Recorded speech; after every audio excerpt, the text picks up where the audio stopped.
विचार ने ते जो इन्हां दा विजन है अगे ब्लूप्रिंट है इन्हां दा मानसा नूं लैके सारा थोड़े नाल शेयर करांगे।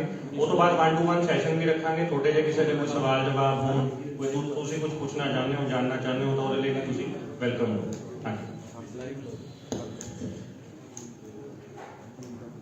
सत श्री अकाल सारिਆਂ ਨੂੰ। ਹੁਣ तक जिन्नियां मैं स्पीचां दित्तियां पिंडां दे विच रहे हैं, मैं हाले तक मैनीफेस्टो तां नहीं दिता अपना कि फस्ट ऑफ ऑल जिन्नियां मोटियां मोटियां साडे पिंडां दी प्रॉब्लम सी, ओहदा सानूं पता सी, पर ऑल ओवर जिहड़े 62 पिंड ने, 40 वार्ड ने, उन्हां दी की क्रिटिकल कंडीशन की है, ग्राउंड रेगुलरिटी की है, चाहिदा की है, की प्लान बनाना चाहिए, की ब्लू प्रिंट चाहिए। इलैक्शन तो असीं जित लांगे, पर उस तो बाद की करना, लोगों को दसना की है कि अलहदा की करांगे जो बाकी कैंडीडेट्स कर रहे हैं। जो असीं आवांगे भी सानूं वोटां पाउणियां तां क्यों पाउणियां। निक्के निक्के पॉइंट बनाए सी, जिवें कुछ पॉइंट तो मैं जिक्र करता हूँ अपनी स्पीच दे विच ही सर, भी आ पॉइंट ने जी साडे हॉस्पिटल ने। सो मैं सारे 13 पॉइंटां दा वेरवा दूंगा प्लीज़। सारे तो पहला जिहड़ा मेन मुद्दा साडे पिंडां दा, मैं हरेक स्पीच भी कहना हुन्ना भी भाई सानूं कैंसर बेल्ट कहिंदे। कैंसर बेल्ट साडे पिंडां दे विच हुण असीं साडे पिंडां 'च मैं कैंप लवाया साडे पिंड दे विच 3 साल लगातार, नवें 8 बंदियां दा बैच, नवें 6 बंदियां दा बैच, नवें 7 बंदियां दा बैच। भी इन्नी प्रॉब्लम है साडे पिंडां दे विच, क्योंकि इत्थे इन्ना धुआं। हुण साडे पिंड दे आसे पासे 2 थर्मल ने, एक थर्मल पावर प्लांट है जिहड़ा अपना बनाली वाला, दूसरा जिहड़ा हैगा शायद उहदे बारे किसी को पता नहीं होवे, डोमैसटिक पावर प्लांट है जिहड़ा जिवें पराली वगैरह ते डोमैसटिक वेस्ट जी प्लास्टिक हो गया उहदे ते चलदा है। हरेक थर्मल दे कोई ना कोई यानी कि एक स्केल हुंदा भी इत्थे तक तुसीं चीज़ां जाल सकदे हो। ये इन्ना हानिकारक धुआं नहीं छड्डणगीਆਂ ਜਾਂ वातावरण ਲਈ इन्ना तुसीं एक स्केल दिंदे ने, गवर्नमेंट दिंदी है स्केल भी इत्थे तक तुसीं कोला फूक सकदे हो। इस तो बाद जे तुसीं कोला फूकोगे तो लोगों की सेहत ਲਈ हानिकारक है, पर इत्थे कोई मापदंड ही नहीं। जे तुसीं सवेरे उठोगे तो जो रात में जो चिट्टा कपड़ा भी तुसीं यानी कि तार के पाओगे तो काला होकर निकलदा है। मैं कहना जो बंदा विहड़े च भी सौ जे गर्मियां च, तो मैं तो इत्थे पिंड च रहना, मेरे च कपड़े भर जाते। सो जदों इहो जी हवा च साह लैने तो साडा एक तो पानी गंदा है, शोरा बहुत है, दूजा साडे कोले हवा नहीं प्योर, तीजा असीं जिहड़ी साडी रोटी है कणक है साडी मजबूर ने हरी क्रांति करके सानूं ये हुंदा झाड़ वधों वध हो गए, सानूं रोइयां स्प्रेयां छिड़कणियां पैंदियां, तीजा साडा खाना नहीं सी। सो इन्हां 3-4 चीज़ां करके साडे कि यानी कि जेनेटिकली एक बीमारी साडे च एंटर हो गई, कैंसर। सो 8-9 प्रकार का कैंसर है। मैं तां करके कहना क्योंकि मैनूं पहलां इन्ना पता नहीं सीगा भी कैंसर या कोई मरीज या कोई इदां। मेरे नाल एक मेरे कॉलेज का मुंडा सी, उहदी डेथ हुई, कई बंदे मेरी जिंदगी चो गए इस बीमारी की वजह करके। उस तो बाद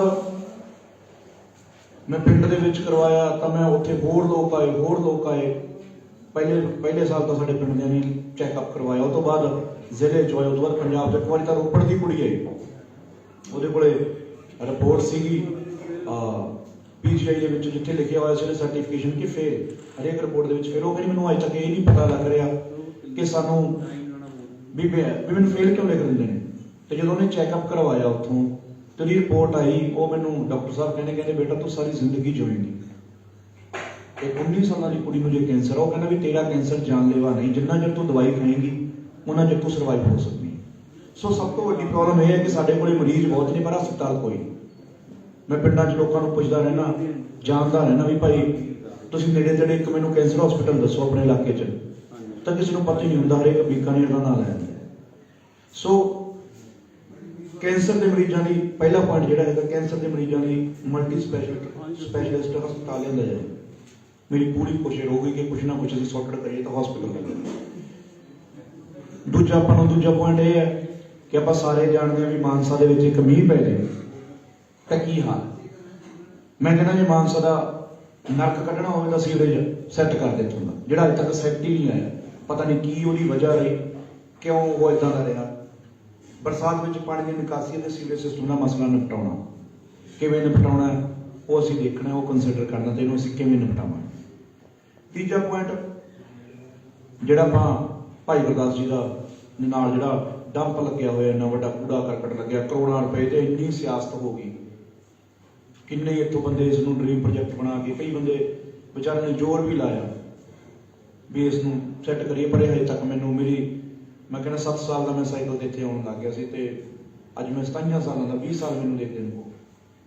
ਸੋ ਤੀਜਾ ਇਹ ਹੈ ਵੀ ਬੰਦ ਸੀਵਰੇਜ ਤੇ ਸੜਕਾਂ ਨਾਲ ਕੂੜੇ ਦੇ ਢੇਰਾਂ ਦੀ ਸਮੱਸਿਆ ਨੂੰ ਜੜੋਂ ਖਤਮ ਕਰਨਾ। ਚੌਥਾ ਸਟੱਡੀ ਦਾ, ਸਿਹਤ ਦਾ ਤਾਂ ਹੋ ਗਿਆ, ਸਟੱਡੀ ਦਾ ਹੁਣ 2012 ਚ ਮੈਂ ਡਿਗਰੀ ਕਰੀ ਸੀ, ਮੈਨੂੰ ਪਤਾ ਹੈ ਵੀ ਕਾਲਜ ਕਿਵੇਂ ਮਿਲਿਆ, ਐਡਮਿਸ਼ਨ ਕਿਵੇਂ ਮਿਲੀ, ਫੀਸਾਂ ਕਿਵੇਂ ਭਰੀਆਂ। ਤੇ ਅੱਜ ਤੋਂ ਤੜਕੇ 6 ਵਜੇ ਬੱਸ ਪੜ੍ਹਨੀ ਪੈਂਦੀ ਸੀਗੀ ਜਾਂ 5:30 ਵਾਲੀ ਮੋਪਰ ਚੱਲਦੀ ਹੁੰਦੀ ਸੀ ਤੇ ਉਹ ਲੁਧਿਆਣੇ ਜਾਂਦੀ ਹੁੰਦੀ ਸੀ। ਤੇ ਲੁਧਿਆਣੇ ਮੈਂ ਡਿਗਰੀ ਕੀਤੀ ਇੰਜੀਨੀਅਰਿੰਗ, ਮੇਰਾ 12.5 ਲੱਖ ਰੁਪਈਆ ਲੱਗਾ। ਤੇ ਉਹ 'ਚ ਮੈਨੂੰ ਇਹ ਲੱਗਦਾ ਵੀ 3-3.5 ਲੱਖ ਰੁਪਈਆ ਮੇਰੇ ਹੋਸਟਲ ਦੀ ਫੀਸ ਸੀ। ਉਹ ਹੋਸਟਲ ਦੀ ਫੀਸ ਕਿਉਂ ਭਰਨੀ ਪੈਂਦੀ? ਕਿਉਂਕਿ ਸਾਡੇ ਨੇੜੇ ਕਾਲਜ ਹੀ ਨਹੀਂ। ਇੱਕ ਕਾਲਜ ਹੈ ਨਹਿਰੂ ਕਾਲਜ, ਉਹਦਾ ਤੁਸੀਂ ਤੁਸੀਂ ਪੱਤਰਕਾਰ ਸਾਹਿਬ ਹੋ, ਤੁਸੀਂ ਤਾਂ ਮੈਥੋਂ ਬੈਟਰ ਜਾਣਦੇ, ਤੁਸੀਂ ਜਾ ਕੇ ਹਾਲ ਦੇਖ ਕੇ ਆਏ। ਉੱਥੇ ਲਾਇਬ੍ਰੇਰੀਅਨ ਨਹੀਂ, ਕੋਈ ਟੀਚਰ ਰੈਗੂਲਰ ਨਹੀਂ ਹੈਗਾ, ਕੋਈ ਉਹ ਸਬਜੈਕਟ ਨਹੀਂ ਵੀ ਜਿਨ੍ਹਾਂ ਦਾ ਅੱਗੇ ਮੁੱਲ ਪਵੇ। BA MA ਉਹ ਸਾਰੀ ਦੁਨੀਆ ਕਰੀ ਫਿਰਦੀ ਹੈ, ਪਰ ਉਹਦਾ ਫਿਰ ਉੱਥੇ ਹੀ ਪੜ੍ਹਾਈ ਹੋ ਜਾਂਦੀ ਹੈ, ਫਿਰ ਨੌਕਰੀਆਂ ਨਹੀਂ ਮਿਲਦੀਆਂ, ਫਿਰ ਉਹ ਅੱਗੇ ਰੌਲਾ ਰੱਪਾ ਤੁਹਾਨੂੰ ਪਤਾ ਹੀ ਹੈ। ਚੌਥਾ ਪੁਆਇੰਟ ਇਹ ਹੈ ਵੀ ਜਿਹੜਾ ਮਾਨਸਾ ਦੇ ਵਿੱਚ ਯੂਨੀਵਰਸਿਟੀ ਤੇ ਕਾਲਜ ਦੀ ਸਥਾਪਤੀ, ਕਿਉਂਕਿ ਸਾਨੂੰ 2000 ਮੈਨੂੰ ਲੱਗਦਾ 16 ਦੇ ਵਿੱਚ ਤੇ ਪਤਾ ਨਹੀਂ 12 ਦੇ ਵਿੱਚ ਆਪਾਂ ਨੂੰ ਜਗ੍ਹਾ ਵੀ ਅਲਾਟ ਹੋਈ ਸੀ ਯੂਨੀਵਰਸਿਟੀ ਦੀ ਵੀ ਇੱਥੇ ਸਟਾਰਟ ਹੋਊਗਾ ਕੰਮ, ਪਰ ਉਹ ਫਿਰ ਵਿੱਚ ਰੁਕਦੀ ਗਈ। ਮੈਨੂੰ ਨਹੀਂ ਪਤਾ ਉਹ ਕਿਉਂ ਰੁਕੀ। ਵੀ ਇੱਕ ਨਾ ਇੱਕ ਮੁੱਦਾ ਹੈ ਕੱਲਾ ਵੀ ਜਿਹੜਾ ਯਾਰ ਇੱਥੇ ਕੋਈ ਇੰਜੀਨੀਅਰਿੰਗ ਕਾਲਜ ਜਾਂ ਕੋਈ ਮੈਡੀਕਲ ਕਾਲਜ ਇੱਥੇ ਹੋਵੇ। ਹੁਣ ਤੁਸੀਂ ਸਾਡੇ ਗੁਆਂਢੀ ਬਠਿੰਡੇ ਹੋ ਗਏ, ਸਾਡੇ ਇੱਥੇ ਤਲਵੰਡੀ ਸਾਬੋ ਹੋ ਗਏ, ਤਲਵੰਡੀ ਸਾਬੋ 3 ਯੂਨੀਵਰਸਿਟੀਆਂ ਨੇ, ਫਿਰ ਸਾਡੇ ਮਾਨਸਾ ਸਿਰਫ ਇੱਕੋ ਹੀ ਕਾਲਜ ਹੈ ਜੇ ਅਸੀਂ ਦੇਖਿਆ ਜਾਵੇ। ਸੋ ਚੌਥਾ ਪੁਆਇੰਟ ਮਾਨਸਾ ਵਿੱਚ ਯੂਨੀਵਰਸਿਟੀ ਅਤੇ ਕਾਲਜ ਦੀ ਸਥਾਪਤੀ। ਪੰਜਵਾਂ, ਸਾਡੇ ਕੋਲੇ ਹਸਪੀਟਲ ਹੈਗਾ, ਬਾਰ ਅਟੈਂਡੈਂਟ ਨਹੀਂ, ਡਾਕਟਰ ਨਹੀਂ, ਜੇ ਆਪਾਂ ਕਹੀਏ ਡਾਇਲਿਸਿਸ ਦੀਆਂ ਮਸ਼ੀਨਾਂ ਨਹੀਂ, ਸਪੈਸ਼ਲ RTA ਸੈਕਸ਼ਨ ਨਹੀਂ। RTA ਸੈਕਸ਼ਨ ਵਾਸਤੇ ਮੈਂ CM ਸਾਹਿਬ ਨੂੰ ਇੱਥੇ ਕਿਹਾ ਸੀ, ਸਾਨੂੰ 40 ਲੱਖ ਰੁਪਏ ਦੀ ਗ੍ਰਾਂਟ ਮਿਲੀ ਸੀਗੀ ਤੇ ਉਹਦਾ ਕੰਮ ਸਟਾਰਟ ਹੋ ਗਿਆ। ਪਰ ਡਾਕਟਰਾਂ ਤੇ ਨਰਸਾਂ ਦੀਆਂ ਜਿਹੜੀਆਂ ਖਾਲੀਆਂ ਸਾਮੀਆਂ ਨੇ, ਸਾਡਾ ਜ਼ੋਰ ਰਹੂਗਾ ਕਿ ਅਸੀਂ ਜਿੱਥੇ ਜਿਹੜੇ ਇੱਥੇ ਬੰਦੇ ਮਿਸਿੰਗ ਨੇ ਉਹ ਬੰਦੇ ਲੈ ਕੇ ਆਏ। ਬਿਲਡਿੰਗ ਤਾਂ ਬਣ ਜੂਗੀ ਪਰ ਡਾਕਟਰਾਂ ਤੋਂ ਬਿਨਾਂ ਵੀਰਾਨ ਹੈ। ਡਾਕਟਰਾਂ ਤੇ ਨਰਸਾਂ ਦੀਆਂ ਖਾਲੀ ਪਈਆਂ ਅਸਾਮੀਆਂ, ਇਹ ਵੀ ਆਪਾਂ ਸੌਰਟਡ ਕਰਨਾ। ਪੰਜਵਾਂ ਪੁਆਇੰਟ ਸੀ। ਛੇਵਾਂ, ਹੁਣ ਪਿੰਡਾਂ ਦੇ ਵਿੱਚ ਜਾਂਦੇ ਆ, ਬੁੜੀਆਂ ਕਹਿੰਦੀਆਂ ਭਾਈ ਸਾਡੇ ਕੋਲੇ ਕੰਮ ਨਹੀਂ। ਇੱਕੋ ਇੱਕ ਕੰਮ ਰਹਿ ਗਿਆ ਬੁੜੀਆਂ ਕੋਲ, ਜਿਹੜੀਆਂ ਗਰੀਬ ਯਾਨੀ ਕਿ ਸਾਡੇ ਭਾਈਚਾਰੇ ਚੋਂ ਆਏ ਨੇ, ਜਿਹਨਾਂ ਦੇ ਨਰੇਗਾ। ਤੇ ਨਰੇਗਾ ਵੀ ਇਹੋ ਜਿਹਾ ਕੰਮ ਵੀ ਕੰਟੀਨਿਊਸਲੀ ਪੇ ਨਹੀਂ ਉਹਦੀ, ਕੋਈ ਇੰਨੇ ਪੈਸੇ ਨਹੀਂ। ਸੋ ਕੁਛ ਨਾ ਕੁਛ ਤਾਂ ਆਪਾਂ ਨੂੰ ਉਹਨਾਂ ਨੂੰ ਕੰਮ ਕਰਨ ਲਈ ਕੁਛ ਨਾ ਕੁਛ ਇਹੋ ਜਿਹਾ ਸਿਸਟਮ ਸੈਟਅਪ ਕਰਨਾ ਪੈਣਾ ਵੀ ਜਿਹੜੀਆਂ ਲੇਡੀਜ਼ ਈਜ਼ੀਲੀ ਕਰ ਸਕਣ। ਇਹ ਛੇਵਾਂ ਪੁਆਇੰਟ ਹੈ, ਆਰਥਿਕ ਪੱਖੋਂ ਕਮਜ਼ੋਰ ਮਹਿਲਾਵਾਂ ਲਈ ਸਿਲਾਈ ਸੈਂਟਰ ਸਥਾਪਿਤ ਕੀਤੇ ਜਾਣ। ਛੇਕੜ ਤੋਂ ਬੁਟੀਕ ਹੀ ਬਣ ਜਾਵੇ ਇੱਕ, ਉਹ ਵੀ ਇੱਕ ਯਾਨੀ ਕਿ ਆਪਾਂ ਕਹਿੰਦੇ ਵੀ ਕਿੱਤਾ ਮੁਖੀ ਸਿਖਲਾਈ ਹੋ। ਸੱਤਵਾਂ, ਹੁਣ ਜਦੋਂ ਪਿੰਡਾਂ 'ਚ ਜਾਂਦੇ ਆ, ਇੱਕ ਇਹ ਵੀ ਚੀਜ਼ ਹੈ, ਸਾਨੂੰ ਲੋਕ ਪਛੜੇ ਕਿਉਂ ਕਹਿੰਦੇ ਨੇ ਕਿ ਸਾਨੂੰ ਸਾਡੇ ਮੁੱਦਿਆਂ ਦਾ ਹੀ ਨਹੀਂ ਪਤਾ ਕਿ ਸਾਨੂੰ ਚਾਹੀਦਾ ਕੀ, ਅਸੀਂ ਮੰਗਣਾ ਕੀ ਹੈ। ਪਰਸਨੈਲਿਟੀ ਡਿਵੈਲਪਮੈਂਟ ਤੇ ਕੰਮ ਕਰਨਾ ਪੈਣਾ।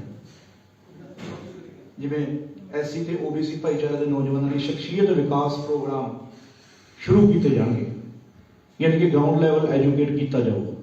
ਕੁਛ ਨਾ ਕੁਛ ਐਸਾ ਅਸੀਂ ਪਲਾਨ ਲੈ ਕੇ ਆਵਾਂਗੇ ਕਿ ਬੰਦਿਆਂ ਨੂੰ ਪਤਾ ਤਾਂ ਹੋਵੇ ਵੀ ਸਾਡੀਆਂ ਮੰਗਾਂ ਕੀ ਨੇ। ਤੁਸੀਂ ਯਕੀਨ ਨਹੀਂ ਕਰਨਾ, 62 ਪਿੰਡ ਨੇ ਸਾਡੇ ਹਲਕੇ ਦੇ, 62 ਪਿੰਡਾਂ ਦੇ ਵਿੱਚੋਂ ਸਿਰਫ ਇੱਕ ਹਲਕੇ ਦੀ ਪੰਚਾਇਤ ਨੇ ਹਸਪੀਟਲ ਦੀ ਮੰਗ ਕੀਤੀ, ਬਾਕੀ ਕੁਝ ਹੋਰ ਹੀ ਮੰਗੀ ਜਾਂਦੇ ਜੋ ਇਹਨੇ ਨੈਸੈਸਰੀ ਨਹੀਂ ਹੈਗੇ। ਸੋ ਮੰਗਾਂ ਦੀ ਜਾਗਰੂਕਤਾ ਫਿਰ ਹੀ ਆਊ ਜੇ ਬੰਦਾ ਐਜੂਕੇਟ ਹੋ, ਜਿਹਦੀ ਪਰਸਨੈਲਿਟੀ ਡਿਵੈਲਪ ਹੋ। ਸੋ ਉਹਨਾਂ ਨੂੰ ਇੱਕ ਉਹਨਾਂ ਦੀ ਸ਼ਖਸੀਅਤ ਤੇ ਪਰਸਨੈਲਿਟੀ ਡਿਵੈਲਪਮੈਂਟ ਦੇ ਕੁਝ ਨਾ ਕੁਝ ਕਰਨ ਵਾਸਤੇ ਕੋਈ ਨਾ ਕੋਈ ਪ੍ਰੋਗਰਾਮ ਜਾਰੀ ਕਰਨੇ ਅਸੀਂ ਚਾਹੁੰਦੇ ਹਾਂ। ਹੁਣ ਵੀ ਜਿਵੇਂ ਤਲਵੰਡੀ ਸਾਹਿਬ ਵੱਲੋਂ ਇੱਥੇ ਕਾਲਜ ਖੁੱਲ੍ਹੇ, ਮਾਨਸਾ ਇੰਜੀਨੀਅਰਿੰਗ ਕਾਲਜ ਕੋਈ ਨਹੀਂ, ਇਹ ਮੇਰਾ ਹੈਗਾ 8ਵਾਂ ਪੁਆਇੰਟ। ਹੁਣ ਇੱਥੇ ਇੱਕ ਬੱਸ ਚੱਲਦੀ ਹੈ ਸਵੇਰੇ, ਉਹ ਜਿਹੜੀ ਪੰਜਾਬੀ ਯੂਨੀਵਰਸਿਟੀ ਦੀਆਂ ਪਟਿਆਲੇ ਵਾਲੀਆਂ ਬੱਸਾਂ ਨਹੀਂ ਹੈਗੀਆਂ ਜਿਹੜੀਆਂ ਜਾਂਦੇ ਸਵੇਰੇ, ਸਟੂਡੈਂਟ ਇੱਥੋਂ ਬੈਠਦੇ ਨੇ ਸਾਰੇ, ਤਾਂ ਇਕੱਠੀਆਂ ਇੱਥੋਂ ਇਕੱਠੇ ਕਰਕੇ ਲੈ ਕੇ ਜਾਂਦੇ, ਤਲਵੰਡੀ ਲੈ ਕੇ ਜਾਂਦੇ, ਫਿਰ ਤਲਵੰਡੀਓਂ ਸ਼ਾਮ ਨੂੰ ਬੱਸ ਆਉਂਦੀ ਹੈ ਇੱਕ ਸਪੈਸ਼ਲ ਸਟੂਡੈਂਟਸ ਦੀ, ਸੋ ਅਸੀਂ ਜਿਵੇਂ ਹੁਣ ਟਰਾਂਸਪੋਰਟ ਮੰਤਰੀ ਸਾਡਾ ਭਰਾ ਰਾਜਾ ਵੜਿੰਗ ਸੀ, ਅਸੀਂ ਇਹ ਡਿਮਾਂਡ ਜ਼ਰੂਰ ਕਰਾਂਗੇ ਵੀ ਸਪੈਸ਼ਲ ਕਾਲਜ ਦੇ ਲਈ ਸਾਨੂੰ ਸਰਕਾਰੀ ਪਰਮਿਟ ਜਾਰੀ ਕੀਤੇ ਜਾਣ, ਵੀ ਉਹ ਵੱਖੋ ਵੱਖਰੇ ਰੂਟ ਇਸ ਹਿਸਾਬ ਨਾਲ ਡਿਜ਼ਾਈਨ ਕਰੇ ਜਾਣ ਵੀ ਉਹ ਸਵੇਰੇ ਕਾਲਜ ਨੂੰ ਬੱਸਾਂ ਆਇਆ ਕਰਨ। ਵੀ ਇਹ ਡਿਫਿਕਲਟੀ ਹੁੰਦੀ ਹੈ ਸਾਰੇ ਜਵਾਕਾਂ ਨੂੰ। ਮੈਂ ਜਦੋਂ ਮੇਰੇ ਬਚਪਨ ਦੇ ਵਿੱਚ ਹੁੰਦਾ ਸੀ ਤੇ ਸਵੇਰੇ 6 ਵਜੇ ਮੈਂ ਪਹਿਲਾਂ ਭੱਜ ਕੇ ਗਾਗੋਵਾਲ ਵਾਲੇ ਅੱਡੇ ਤੇ ਜਾਂਦਾ, ਫਿਰ ਇਹ ਨਹੀਂ ਪਤਾ ਹੀ ਬੱਸ ਮਿਲਦੀ ਜਾਂ ਨਾ ਮਿਲਦੀ। ਯਾਨੀ ਕਿ ਜੋ ਕਮੀਆਂ ਪੇਸ਼ੀਆਂ ਸੀ ਆਪਣੇ ਬਚਪਨ ਦੇ ਵਿੱਚ ਦੇਖੀਆਂ, ਮੈਨੂੰ ਨਹੀਂ ਲੱਗਦਾ ਵੀ ਉਹ ਸਟੂਡੈਂਟਾਂ ਵਾਸਤੇ ਹੁਣ ਦੁਬਾਰੇ ਹਾਲਾਤ ਹਾਲੇ ਵੀ ਉਹੀ ਨੇ। ਸਾਡੇ ਪਿੰਡ ਕੋਈ ਟਾਈਮ ਹੁੰਦਾ ਸੀ ਸਰਕਾਰੀ ਬੱਸ ਦਾ, ਉਹ ਸਵੇਰੇ 6 ਵਜੇ ਬਾਹਰਲੇ ਅੱਡੇ ਤੇ ਆਉਂਦੀ ਹੁੰਦੀ ਸੀ, ਜਿਹੜਾ ਆਪਣਾ ਪੱਤਰਕਾਰ ਸਾਹਿਬ ਤੁਸੀਂ ਦੇਖਿਆ ਹੋਣਾ, ਜਿੱਥੋਂ ਗਾਗੋਵਾਲ ਨੂੰ ਸੜਕ ਮੁੜਦੀ ਹੈ, ਮੂਸੇ ਨੂੰ ਸੜਕ ਮੁੜਦੀ ਹੈ, ਉਹ ਬਾਹਰੋਂ ਬਾਹਰ ਜਾਂਦੀ ਹੁੰਦੀ ਸੀ ਬੱਸ। ਹੁਣ ਅਸੀਂ ਉਹਦਾ ਪਿੰਡ ਵਿੱਚ ਦੀ ਕਰਾ ਲਈ, ਚਲੋ ਸਾਡਾ ਥੋੜਾ ਬਹੁਤ ਵਿਚਾਰ ਪਿੰਡ ਦੇ ਜਿਹੜੇ ਵਿਚਾਰ ਨਹੀਂ ਤੁਰ ਕੇ ਜਾਣਾ ਪੈਂਦਾ ਸਾਰਿਆਂ ਨੂੰ। ਸੋ ਆਵਾਜਾਈ ਦਾ ਸਾਧਨ ਬਹੁਤ ਜ਼ਰੂਰੀ ਹੈ ਸਪੈਸ਼ਲੀ ਸਟੂਡੈਂਟਸ ਵਾਸਤੇ। ਤੇ ਨੌਵਾਂ, ਮਾਨਸਾ ਵਿੱਚ ਛੋਟੇ ਤੇ ਦਰਮਿਆਨੇ ਪੱਧਰ ਦੇ ਉਦਯੋਗਾਂ ਦਾ ਵਿਕਾਸ ਕੀਤਾ ਜਾਵੇ। ਹੁਣ ਹਰੇਕ ਪਿੰਡ 'ਚ ਜਾਂਦੇ ਹਾਂ, ਹਰੇਕ ਸ਼ਹਿਰ 'ਚ ਜਾਂਦੇ ਹਾਂ, ਲੋਕ ਮੰਗ ਕਰਦੇ ਨੇ ਸਾਡੇ ਕੋਲ ਰੁਜ਼ਗਾਰ ਨਹੀਂ, ਸਾਡੇ ਕੋਲ ਕੰਮ ਨਹੀਂ, ਸਾਨੂੰ ਨੌਕਰੀ ਦਿਓ। ਸਾਡੇ ਕੋਲ ਨੌਕਰੀਆਂ ਕਿੰਨੀਆਂ ਨੇ, ਕਿੰਨੇ ਕੁ ਬੰਦੇ ਨੂੰ ਅਸੀਂ ਨੌਕਰੀ ਦੇ ਸਕਦੇ ਹਾਂ। ਮੈਂ ਪਿੰਡਾਂ ਦੇ ਵਿੱਚ ਗੱਲ ਸਮਝਾਉਣਾ ਹੁੰਦਾ, ਐਗਜ਼ਾਮਪਲ ਦਿੰਦਾ ਹੁੰਦਾ, ਮੈਂ ਕਿਹਾ ਵੀ ਜੇ ਆਪਾਂ ਸਾਰਿਆਂ ਨੂੰ ਨੌਕਰੀਆਂ ਨਹੀਂ ਦੇ ਸਕਦੇ, ਸਾਰਿਆਂ ਨੂੰ ਨਾ ਨੌਕਰੀਆਂ ਮਿਲਣੀਆਂ। ਹੁਣ ਮੇਰੇ ਨਾਲ ਇੱਕ ਮੁੰਡਾ ਹੁੰਦਾ ਸੀ, ਅਸੀਂ ਇੱਕ ਕਮਰੇ ਦੇ ਵਿੱਚ ਹੋਸਟਲ ਰੂਮ, ਸਾਡੇ ਰੂਮਮੇਟ ਸੀ ਅਸੀਂ, ਮੇਰਾ ਬਹੁਤ ਵਧੀਆ ਮਿੱਤਰ ਸੀ ਰਾਮਪੁਰੇ ਤੋਂ। ਉਹ ਅੱਜ ਐਸਡੀਓ ਦੀ ਦੌੜ 'ਚ ਹੈ, ਜੇਈ ਲੱਗ ਗਿਆ, ਉਹਦੇ 90% ਮਾਰਕਸ ਸੀ, ਟੌਪਰ ਸੀਗਾ ਕਲਾਸ ਦਾ।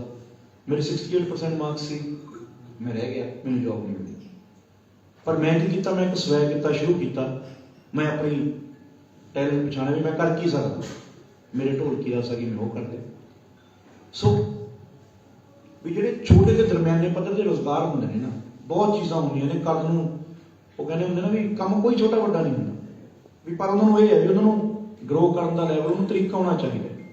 ਕਈ ਬੰਦੇ ਇਹ ਨੇ ਜਿਹੜੇ ਨੌਕਰੀ ਤੋਂ 30,000 ਰੁਪਏ ਕਮਾਉਣ ਤੇ, ਕਈ ਬੰਦੇ ਇਹ ਨੇ ਜਿਹੜੇ ਕੁਲਚੇ ਵਰਕਰ ਦੀ ਜਿਹੜੀ ਤੋਂ 50,000 ਰੁਪਏ ਮਹੀਨੇ ਦਾ ਕਮਾ ਲੈਂਦੇ। ਸੋ ਵੀ ਉਹਨੂੰ ਆਪਾਂ ਜਿਹੜੇ ਦਰਮਿਆਨੇ ਪੱਧਰ ਦੇ ਉਦਯੋਗ ਨੇ ਉਹਨਾਂ ਨੂੰ ਡਿਵੈਲਪ ਕਿਵੇਂ ਕਰਨਾ, ਉਹਦੀ ਵੀ ਇੱਕ ਵਿਉਂਤ ਬਣਾਉਣੀ ਪੈਣੀ। ਤੇ 10ਵਾਂ ਨੰਬਰ ਵੀ ਹਲਕੇ ਦੇ ਛੋਟੇ ਦੁਕਾਨਦਾਰਾਂ ਦੇ ਕਾਰੋਬਾਰੀਆਂ ਦੇ ਵਿਕਾਸ ਲਈ ਵਿਸ਼ੇਸ਼ ਧਿਆਨ ਦੇਣਾ। ਹੁਣ ਜਿਵੇਂ ਆੜਤੀ ਐਸੋਸੀਏਸ਼ਨ ਹੈ, ਹੁਣ ਵਿਚਾਰੇ ਜਿਹੜੇ ਹੁਣ ਦੁਕਾਨਦਾਰਾਂ 'ਚ ਹੀ ਆ ਗਏ, ਕਾਰੋਬਾਰੀਆਂ 'ਚ ਆ ਗਏ, ਇਹਨਾਂ ਦੀਆਂ ਸਰਕਾਰ ਵੱਲੋਂ ਬਹੁਤ ਯਾਨੀ ਕਿ ਕਈ ਵਾਰੀ ਪਰਚੀ ਵੱਜ ਜਾਂਦੀ ਹੈ, ਕਦੇ ਕੁਛ ਵੱਧ ਗਿਆ, ਕਦੇ ਕੁਛ ਵੱਧ ਗਿਆ। ਹੁਣ ਜਿਵੇਂ ਰਜਿਸਟਰੀ ਵਾਲਿਆਂ ਦੀ ਪ੍ਰੋਬਲਮ ਆਈ ਹੋਈ ਸੀ, NOC ਦਾ ਇਸ਼ੂ ਸੀਗਾ, ਮੈਂ CM ਸਾਹਿਬ ਤੋਂ ਵੀ ਫੋਨ ਕਰਵਾ ਕੇ ਉਹ ਦੇਖਿਆ ਸੀ ਸਿਸਟਮ। ਜਿਵੇਂ ਸਟਾਲਾਂ ਵਾਲੇ ਹੋ ਗਏ, ਉਹਨਾਂ ਦਾ ਮਸਲਾ ਉਲਝਿਆ ਹੋਇਆ ਵੀ ਨਿੱਕੇ ਨਿੱਕੇ ਕਾਰੋਬਾਰ ਨੇ ਜਿਹੜੇ ਬੰਦੇ ਸੌਖੀ ਰੋਟੀ ਖਾ ਸਕਦੇ ਉਹਦੇ ਨਾਲ, ਵੀ ਉਹਨਾਂ ਦੇ ਕਈ ਨਿੱਕੀਆਂ ਨਿੱਕੀਆਂ ਪ੍ਰੋਬਲਮਾਂ ਨੇ ਜਿਹੜੀਆਂ ਜਮੀ ਮਾਈਨਿਊਟ ਕਹਿ ਸਕਦੇ ਆਪਾਂ ਉਹਨਾਂ ਨੂੰ ਪ੍ਰੋਬਲਮਾਂ, ਉਹ ਸੌਖਾ ਕਰਨ ਦੀ ਅਸੀਂ ਕੋਸ਼ਿਸ਼ ਕਰਾਂਗੇ ਵੀ ਉਹਨਾਂ ਨੂੰ ਕੋਈ ਪ੍ਰੋਬਲਮ ਨਾ ਆਵੇ, ਤਾਂ ਜੋ ਈਜ਼ੀਲੀ ਇੱਥੇ ਵਪਾਰ ਮੱਧ ਵਰਗੀ ਬੰਦੇ ਦਾ ਵੀ ਗਰੋ ਹੋ ਸਕੇ। ਉਸ ਚੀਜ਼ ਦਾ ਧਿਆਨ ਰੱਖਾਂਗੇ ਵੀ ਕੋਈ ਅਫਸਰ ਨਜਾਇਜ਼ ਤੰਗ ਨਾ ਕਰੇ। ਹੁਣ ਜਿਵੇਂ ਸਬਜ਼ੀ ਮੰਡੀ ਵਾਲੇ ਆੜ੍ਹਤੀ ਹੈ, ਉਹਨਾਂ ਕੋਲੇ ਅਸੀਂ ਗਏ, ਉਹ ਕਹਿੰਦੇ ਸਾਨੂੰ ਕੋਈ ਫਲਾਨਾ ਅਫਸਰ ਤੰਗ ਕਰਦਾ, ਕਦੇ ਫਲਾਨਾ ਅਫਸਰ ਤੰਗ ਕਰਦਾ। ਵੀ ਅਸੀਂ ਇਸ ਤਰੀਕੇ ਨਾਲ ਸਿਸਟਮ ਰੱਖਾਂਗੇ ਕਿ ਇੱਥੋਂ ਦੇ ਕਾਰੋਬਾਰੀ ਖੁਸ਼ ਰਹਿਣ, ਇਹ ਨਾ ਹੋਵੇ ਧੰਦਾ ਛੱਡ ਕੇ ਚਲੇ ਜਾਣ। ਅਸਲ ਦੇ ਵਿੱਚ ਰੀੜ੍ਹ ਦੀ ਹੱਡੀ ਦਾ ਮਾਨਸਾ ਦੇ ਕਾਰੋਬਾਰੀ ਨੇ ਸਾਡੇ ਸੇਠ ਲੋਕ ਨੇ ਜਿਹੜੇ ਬਿਜ਼ਨਸ ਕਰਦੇ ਨੇ, ਜੇ ਆਪਾਂ ਉਹਨਾਂ ਦੀ ਟੇਕ ਕੇਅਰ ਨਹੀਂ ਕਰਾਂਗੇ ਤਾਂ ਫਿਰ। ਸੋ 11ਵਾਂ ਪੁਆਇੰਟ ਇਹ ਹੈ, ਪਿੰਡਾਂ ਦੇ ਵਿੱਚ ਜਾਂਦੇ ਹਾਂ, ਸਪੈਸ਼ਲੀ ਪਿੰਡਾਂ ਦੇ ਵਿੱਚ ਕਿਸੇ ਦਾ ਘਰ ਵਾਲਾ ਵਿਚਾਰੇ ਦਾ ਸੁਸਾਈਡ ਕਰ ਗਿਆ, ਕਿਸੇ ਦਾ ਕੋਈ ਕੰਮ ਕਰਦੇ ਨਹੀਂ, ਕਿਸੇ ਦੀ ਮੌਤ ਹੋ ਗਈ, ਤੇ ਉਹਨਾਂ ਦੇ ਬੱਚੇ ਨੇ 2-2 3-3 ਘਰ ਟੁੱਟਿਆ ਹੋਇਆ, ਵੀ ਉਹਨਾਂ ਦੇ ਵਿਚਾਰਿਆਂ ਦੀ ਕੋਈ ਜੇ ਉਹ ਕੰਮ ਵੀ ਕਰਦੀਆਂ ਨੇ ਤਾਂ ਉਹਨੂੰ ਮੁਸ਼ਕਿਲ ਹੋ ਜਾਂਦੀ ਹੈ। ਇੱਕ ਲੇਡੀ, ਸਿੰਗਲ ਲੇਡੀ 2 ਬੱਚਿਆਂ ਦਾ ਬੋਝ ਨਹੀਂ ਚੱਕ ਸਕਦੀ, ਘਰ ਦੀ ਕੋਈ ਨਹੀਂ ਚੱਕ ਸਕਦੀ। ਸੋ ਥੋੜੀ ਜਿਹੀ ਫਾਈਨੈਂਸ਼ੀਅਲ ਹੈਲਪ ਤੇ ਅਸੀਂ ਜ਼ੋਰ ਦਿੰਦੇ ਹੁੰਦੇ ਹਾਂ, ਕਿਉਂਕਿ ਸਾਡੇ ਲੋਕ ਵਿਚਾਰੇ ਭਾਲਦੇ ਨੇ। ਜਿਹੜੇ ਪਿੰਡ 'ਚ ਜਾਂਦੇ ਕੋਈ ਨਾ ਕੋਈ ਬੀਬੀ ਕਹਿੰਦੀ ਪੁੱਤ ਮੇਰੀ ਪੈਨਸ਼ਨ, ਮੈਂ ਸਰਪੰਚ ਦੇ ਮੂੰਹ ਨਹੀਂ ਦੇਖਦਾ ਵੀ ਭਾਈ ਪੈਨਸ਼ਨ ਨਹੀਂ ਬਣਾਈ ਹਲੇ ਤਾਈਂ। ਉਹ ਕਹਿੰਦਾ ਭਾਈ ਮੈਂ ਕਾਗਜ਼ ਭੇਜਤੇ, ਹੁਣ ਕਾਗਜ਼ ਭੇਜ ਕੇ ਦੁਬਾਰੇ ਪੈਨਸ਼ਨ ਕਿਉਂ ਨਹੀਂ ਲੱਗੀ, ਇਹਦੇ ਬਾਰੇ ਕੋਈ ਨਹੀਂ ਜਾਣਦਾ। ਸੋ ਕੋਈ ਨਾ ਕੋਈ ਸਿਸਟਮ ਸੈਟਅਪ ਮੋਟੋ ਸਪਰੈਂਡਾ ਇਹੋ ਜਿਹਾ ਲੈ ਕੇ ਆਉਣਾ ਚਾਹੀਦਾ, ਲੈ ਕੇ ਆਵਾਂਗੇ ਅਸੀਂ ਕਿ ਜਿਹੜਾ ਪੈਨਸ਼ਨ ਵਾਲਾ ਜਿਹੜਾ ਗੱਲਬਾਤ ਹੈ ਵੀ ਮੁੱਕੀ ਜਾਵੇ। ਤੇ ਦੂਜੀ ਗੱਲ, ਲਾਸਟ ਸਾਡਾ 12ਵਾਂ ਪੁਆਇੰਟ ਹੈ, ਸੈਕੰਡ ਲਾਸਟ ਪੁਆਇੰਟ ਹੈ ਕਿਸਾਨ ਅੰਦੋਲਨ ਵਿੱਚ ਆਪਣੀ ਜਾਨ ਕੁਰਬਾਨ ਕਰਨ ਵਾਲੇ ਬੱਚਿਆਂ ਨੂੰ ਪ੍ਰਾਇਮਰੀ ਤੋਂ ਵੱਧ ਤੱਕ ਮੁਫਤ ਸਿੱਖਿਆ ਤੇ ਨੌਕਰੀ ਦਿੱਤੀ ਜਾਵੇਗੀ।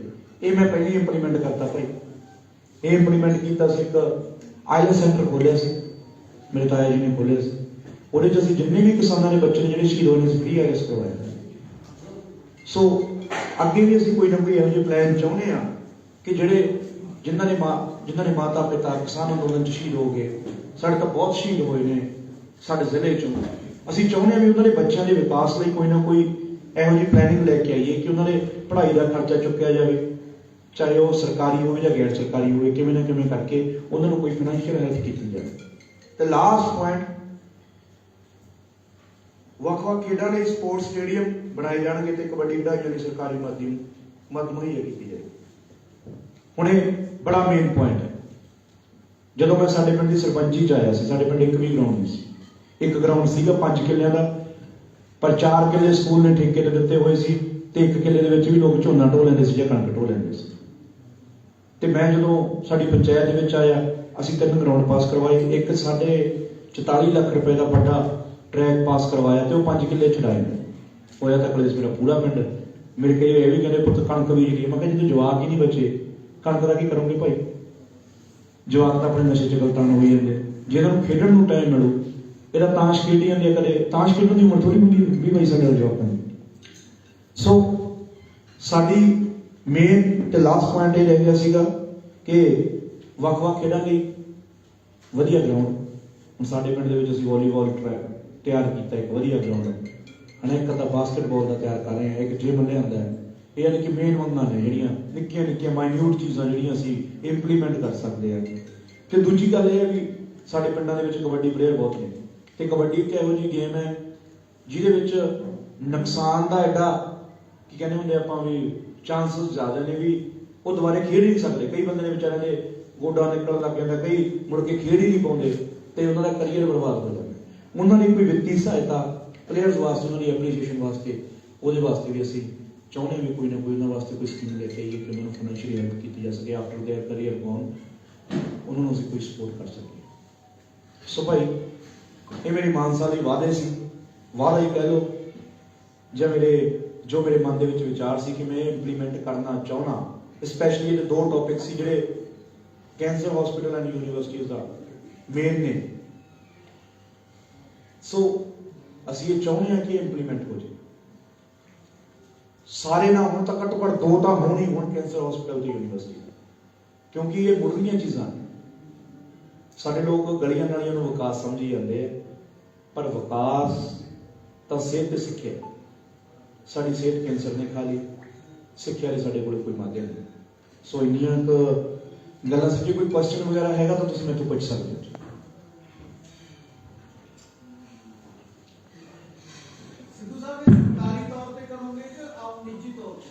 ਦੇਖੋ ਜੀ, ਮੇਰੀ ਕੋਸ਼ਿਸ਼ ਇਹ ਹੈ ਕਿ ਜਿੰਨੀਆਂ ਚੀਜ਼ਾਂ ਮੈਂ ਸਰਕਾਰੀ ਤੌਰ ਤੇ ਇੰਪਲੀਮੈਂਟ ਕਰ ਸਕਦਾ, ਨਿੱਜੀ ਤੌਰ ਤੇ ਤਾਂ ਮੈਂ ਕੋਈ ਐਡਾ ਰਿਲਾਇੰਸ ਵਾਲਾ ਨਹੀਂ ਜਾਂ ਕੋਈ ਧਨਾੜ ਬੰਦਾ ਨਹੀਂ, ਮੇਰੀ ਵੀ ਕੋਈ ਇਦਾਰੀ ਹੈ।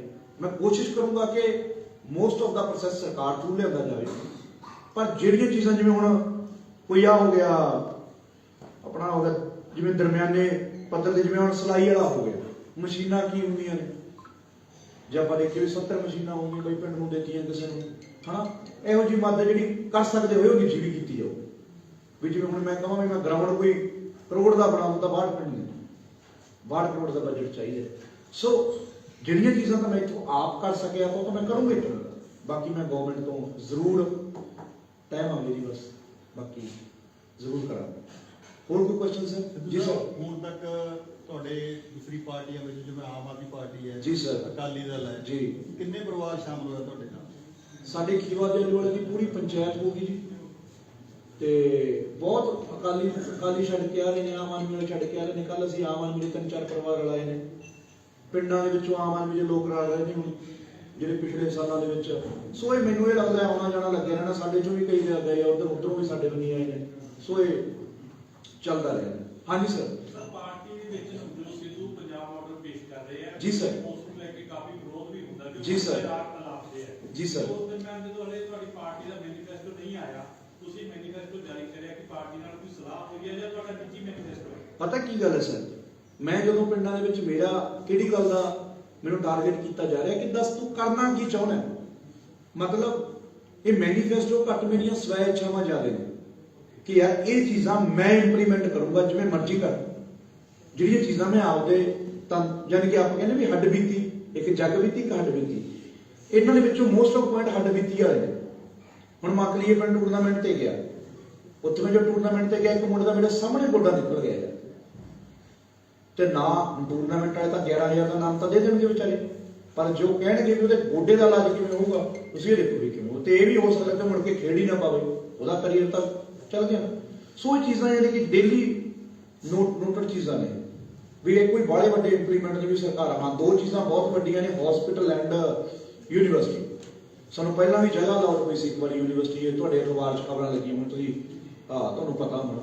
ਸੋ ਬਹੁਤ ਮਿਹਨਤ ਤਰਾਸਦੀ ਹੈ ਕਿਉਂਕਿ ਸਾਡੇ ਬੱਚਿਆਂ ਕੋਲ ਕੋਈ ਪੜ੍ਹਨ ਨੂੰ ਜਗ੍ਹਾ ਹੀ ਨਹੀਂ। ਜਦੋਂ ਮੈਂ ਪੜ੍ਹਦਾ ਸੀ ਮੈਨੂੰ ਪਤਾ ਮੈਂ ਐਡਮਿਸ਼ਨ ਕਿਵੇਂ ਲਿਆ। ਸੋ ਇਹ ਚੀਜ਼ਾਂ। ਹੋਰ ਕੋਈ ਕੁਐਸਚਨ ਸਰ? ਇਹ ਜਿਹੜੇ ਮੁੱਦੇ ਤੁਹਾਡੇ ਚੱਕੇ ਨੇ ਜੀ ਸਰ, ਬੜੇ ਪੜ੍ਹੇ ਲਿਖੇ ਵਾਲੇ ਨੇ ਜੀ, ਇਹ ਲੋਕਾਂ ਨੂੰ ਸਮਝਾ ਸਕੋਗੇ ਜੀ ਚੰਗੀ ਤਰ੍ਹਾਂ? ਬਾਈ ਜੀ ਮੈਂ ਹਰੇਕ ਸਪੀਚ 'ਚ ਲੋਕਾਂ ਨੂੰ ਸਮਝਾਉਣਾ, ਕਿਤੇ ਨਾ ਕਿਤੇ ਮੈਥੋਂ ਲੋਕ ਨਾਰਾਜ਼ ਵੀ ਹੋਏ ਨੇ ਵੀ ਯਾਰ ਤੂੰ ਐ ਨਾ ਬੋਲਿਆ। ਮੈਂ ਕਿਹਾ ਯਾਰ ਜੇ ਅੱਜ ਅਸੀਂ ਨਹੀਂ ਬੋਲਾਂਗੇ ਤਾਂ ਕੌਣ ਬੋਲੂ।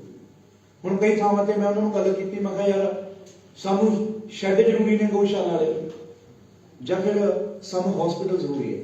ਸ਼ੈੱਡ ਵੀ ਜ਼ਰੂਰੀ ਨੇ, ਸਾਡੀ ਸ਼ਰਧਾ ਜੁੜੀ ਹੋਈ ਹੈ, ਸਾਡੀ ਗਊ ਮਾਤਾ ਜੋ ਵੀ ਸਾਡੀ ਸ਼ਰਧਾ, ਸਾਡੇ ਸੈਂਟੀਮੈਂਟਲਸ ਜੁੜੇ ਹੋਏ ਨੇ, ਜ਼ਰੂਰੀ ਨੇ, ਪਰ ਸਾਡੇ ਇਨਸਾਨ ਤਾਂ ਮਰ ਰਹੇ ਨੇ ਬਈ। ਹਸਪੀਟਲ ਵੀ ਜ਼ਰੂਰੀ ਹੈ ਤੇ ਉਹ ਸਭ ਤੋਂ ਪਹਿਲਾਂ ਜ਼ਰੂਰੀ ਹੈ।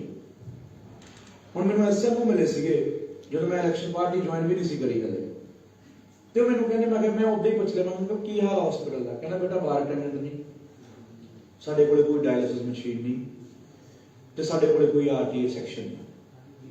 ਮੈਂ ਕਿਹਾ ਜੀ ਵੀ ਫਿਰ ਮੈਂ ਹੱਲ ਕੀ ਹੈ ਇਸ ਚੀਜ਼ ਦਾ? ਹੱਲ ਕਹਿੰਦਾ ਵੀ ਕੁਛ ਨਾ ਕੁਛ ਗ੍ਰਾਂਟ ਆ ਜੇ ਤੇ ਕੁਛ ਨਾ ਕੁਛ ਅਸੀਂ ਇੱਧਰੋਂ ਬਣਾ ਕੇ ਭੇਜਾਂਗੇ ਵੀ ਥੋੜੇ ਬਹੁਤ ਬੰਦੇ ਆ ਜਾਣ ਤਾਂ ਵੀ ਸਾਡਾ ਕੰਮ ਚੰਗੇ ਤਰੀਕੇ ਨਾਲ ਹੋ ਸਕਦਾ। ਸੋ ਇਹ ਚੀਜ਼ਾਂ ਨੇ ਵੀ ਇੰਪਲੀਮੈਂਟ ਕਰਨੀਆਂ ਪੈਣਗੀਆਂ। ਹਸਪੀਟਲ ਮੈਨੂੰ ਵੀ ਪਤਾ ਨਹੀਂ ਬਣ ਜਾਂਦਾ ਇੱਕੋ ਦਮ, ਬਹੁਤ ਵੱਡੀ ਚੀਜ਼ ਹੈ, ਪਰ ਅਸੀਂ ਹਸਪੀਟਲ ਦੇ ਸੈਕਸ਼ਨ ਤਾਂ ਵਧਾ ਸਕਦੇ ਹਾਂ। ਹੁਣ ਜੇ ਮਾਨਸਾ ਮੰਨ ਲਓ ਕਿਸੇ ਦਾ ਇੱਥੇ ਐਕਸੀਡੈਂਟ ਹੋ ਗਿਆ, ਸਿਰ ਪਾੜ ਗਿਆ, ਕਿਸੇ ਦਾ ਕੋਈ ਜ਼ਿਆਦਾ ਡੈਮੇਜ ਹੋ ਗਿਆ, ਸਾਡੇ ਤਾਂ ਜੇ ਲੱਤ ਵੀ ਗਲਤ ਤਰੀਕੇ ਨਾਲ ਟੁੱਟ ਜੇ ਨਾ, ਮਾਨਸਾ ਤੋਂ ਬਠਿੰਡੇ ਨੂੰ ਚੁਕਾ ਦਿਓ ਜਾਂ ਲੁਧਿਆਣੇ ਨੂੰ ਚੁਕਾ ਦਿਓ। ਤੁਸੀਂ ਇਹ ਆਪ ਅਬਜ਼ਰਵ ਕਰ ਲਓ। ਮੰਨ ਲਓ ਕਿਸੇ ਨੂੰ ਕੋਈ ਗੋਲੀ ਲੱਗ ਜੇ ਤਾਂ ਸਾਡੇ ਵਾਲਾ ਕੋਲ ਤਾਂ ਵਿਚਾਰੇ ਉਹ ਤਾਂ ਕਹਿਣਗੇ ਵੀ ਚਲੋ ਜੀ ਲੁਧਿਆਣੇ ਨੂੰ ਜਾਓ, ਲੁਧਿਆਣੇ ਜਾਂਦੇ ਜਾਂਦੇ ਜਦੋਂ ਨਹੀਂ ਜਾਂਦੇ। ਸੋ ਇਹ ਚੀਜ਼ਾਂ ਵੀ ਥੋੜਾ ਬਹੁਤ ਤਾਂ ਇੱਥੇ ਜੇ ਭਿੱਖੀ ਹੋ ਜੇ, ਭਿੱਖੇ ਵਿਚਾਰੇ ਮਾਨਸਾ ਨੂੰ ਭਾਈਦੇ, ਮਾਨਸਾ ਵਾਲੇ ਗਾਂ ਲੁਧਿਆਣੇ ਨੂੰ ਭਾਈਦੇ। ਬਚਪਨ ਤੋਂ ਸੁਣਿਆ ਨਾ ਕਹਿੰਦੇ ਨੇ ਲੁਧਿਆਣੇ ਚ ਕਾਤਾ ਭਾਈ ਪਤਾ ਨਹੀਂ ਬਚੂਗਾ ਪਤਾ ਨਹੀਂ। ਸੋ ਇਹ ਗੱਲ। ਹਾਂਜੀ 13 ਪੁਆਇੰਟ ਲਿਖ ਤਾਂ ਦਿੱਤੇ ਜੀ ਸਰ। ਪਹਿਲਾਂ ਜਿੱਤ ਜ਼ਰੂਰੀ ਹੈ, ਫਿਰ ਸਰਕਾਰ ਜ਼ਰੂਰੀ ਹੈ, ਤਾਂ ਪੂਰੇ ਹੋਣਗੇ। ਜੀ ਸਰ। ਜੀ ਸਰ। ਸਰਕਾਰ ਨਹੀਂ ਆਉਂਦੀ ਫਿਰ ਇਹ 13 ਪੁਆਇੰਟ ਵਾਲਾ ਕੀ ਬਣੂਗਾ? ਮੈਂ ਉਹੀ ਗੱਲ ਕਹਿਣਾ ਹੁੰਦਾ ਸਰ, ਸਾਰੇ ਲੋਕਾਂ ਨੂੰ ਇਹ ਸਮਝਾਉਣਾ ਹੁੰਦਾ ਕਿ ਭਾਈ ਵੋਟਾਂ ਪਾਓ, ਅੰਨ ਭਗਤੀ ਰੱਬ ਦੀ ਵੀ ਮਾਰੀ, ਅੰਨਾ ਵਿਸ਼ਵਾਸ ਕਿਸੇ ਤੇ ਨਾ।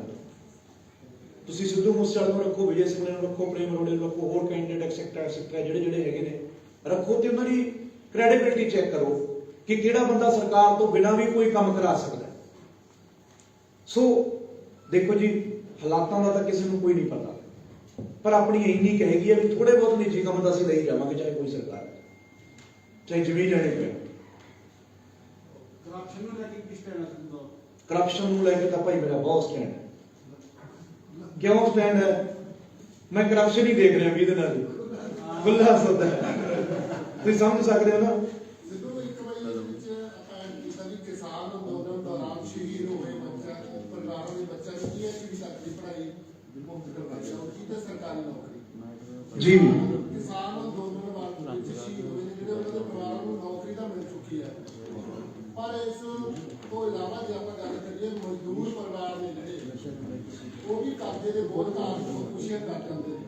ਉਹਨਾਂ ਦੇ ਪਰਿਵਾਰਾਂ ਦੇ ਜੋ ਪਿੱਛੇ ਬੱਚੇ ਰਹਿ ਜਾਂਦੇ ਨੇ, ਉਹਨਾਂ ਦੇ ਹਾਲਾਤ ਬਹੁਤ ਮਾੜੇ ਹੁੰਦੇ ਨੇ। ਉਹਨਾਂ ਦੇ ਲਈ ਕੀ ਹੋਊਗਾ? ਪਤਾ ਕੀ ਗੱਲ ਹੈ, ਐਮਐਲਏ ਕੋਲੇ ਨਾ ਇੱਕ ਫੰਡ ਹੁੰਦਾ ਹੈ, ਕੀ ਕਹਿੰਦੇ ਡਿਸਕ੍ਰਿਸ਼ਨਰੀ ਫੰਡ, ਡਿਸਕ੍ਰਿਸ਼ਨਰੀ ਫੰਡ ਹੁੰਦਾ ਹੈ, ਤੇ ਉਹ ਫੰਡ ਦੇ ਵਿੱਚੋਂ ਅਸੀਂ ਕੋਈ ਨਾ ਕੋਈ ਐਡਜਸਟਮੈਂਟ ਕਰ ਸਕਦੇ ਹਾਂ। ਉਹ ਸਪੈਸ਼ਲੀ ਇਹਨਾਂ ਚੀਜ਼ਾਂ ਵਾਸਤੇ ਬਣਾਉਂ। ਤੁਸੀਂ ਮੈਂ ਹਲਕਾ ਇੰਚਾਰਜ ਸੀਗਾ, ਸਾਡੇ ਜਿੰਨੇ ਇੱਥੇ ਕਿਸਾਨਾਂ ਦੀ। ਹਾਂਜੀ ਸਰ। ਕਿਹੜੇ ਮੇਰੇ ਕੋਲ ਪਤਾ ਨਹੀਂ ਹੈ ਜੀ, ਹੁੰਦਾ ਹੈ ਭਾਜੀ, ਮੁੰਡਾ ਜੀ ਮੁੰਡਾ ਡਬਲ ਚੈੱਕ ਕਰੋ ਸਰ। ਪਤਾ ਕੀ ਗੱਲ, ਉਹੀ ਤਾਂ ਗੱਲ ਹੈ ਨਾ ਜੀ ਸਰ, ਹੁੰਦਾ ਹੈ ਜੀ sir, please double check, confirm and talk ਜੀ। ਨਸ਼ੇ ਨੂੰ ਲੈ ਕੇ ਕੀ ਕਹੋਗੇ ਜੀ? ਮਾਨਸਾ ਜ਼ਿਲ੍ਹੇ ਦੇ ਵਿੱਚ ਨਸ਼ਾ ਸਰ ਪਹਿਲੇ ਬਹੁਤ ਹੈ ਜੀ। ਤੁਹਾਡਾ ਕੁਐਸਚਨ ਵਿੱਚ ਆਇਆ, ਬੋਲੋ। ਹਾਂ, ਕੀ ਦੁਬਾਰਾ ਕੀ ਕਹਿੰਦੇ ਤੁਸੀਂ?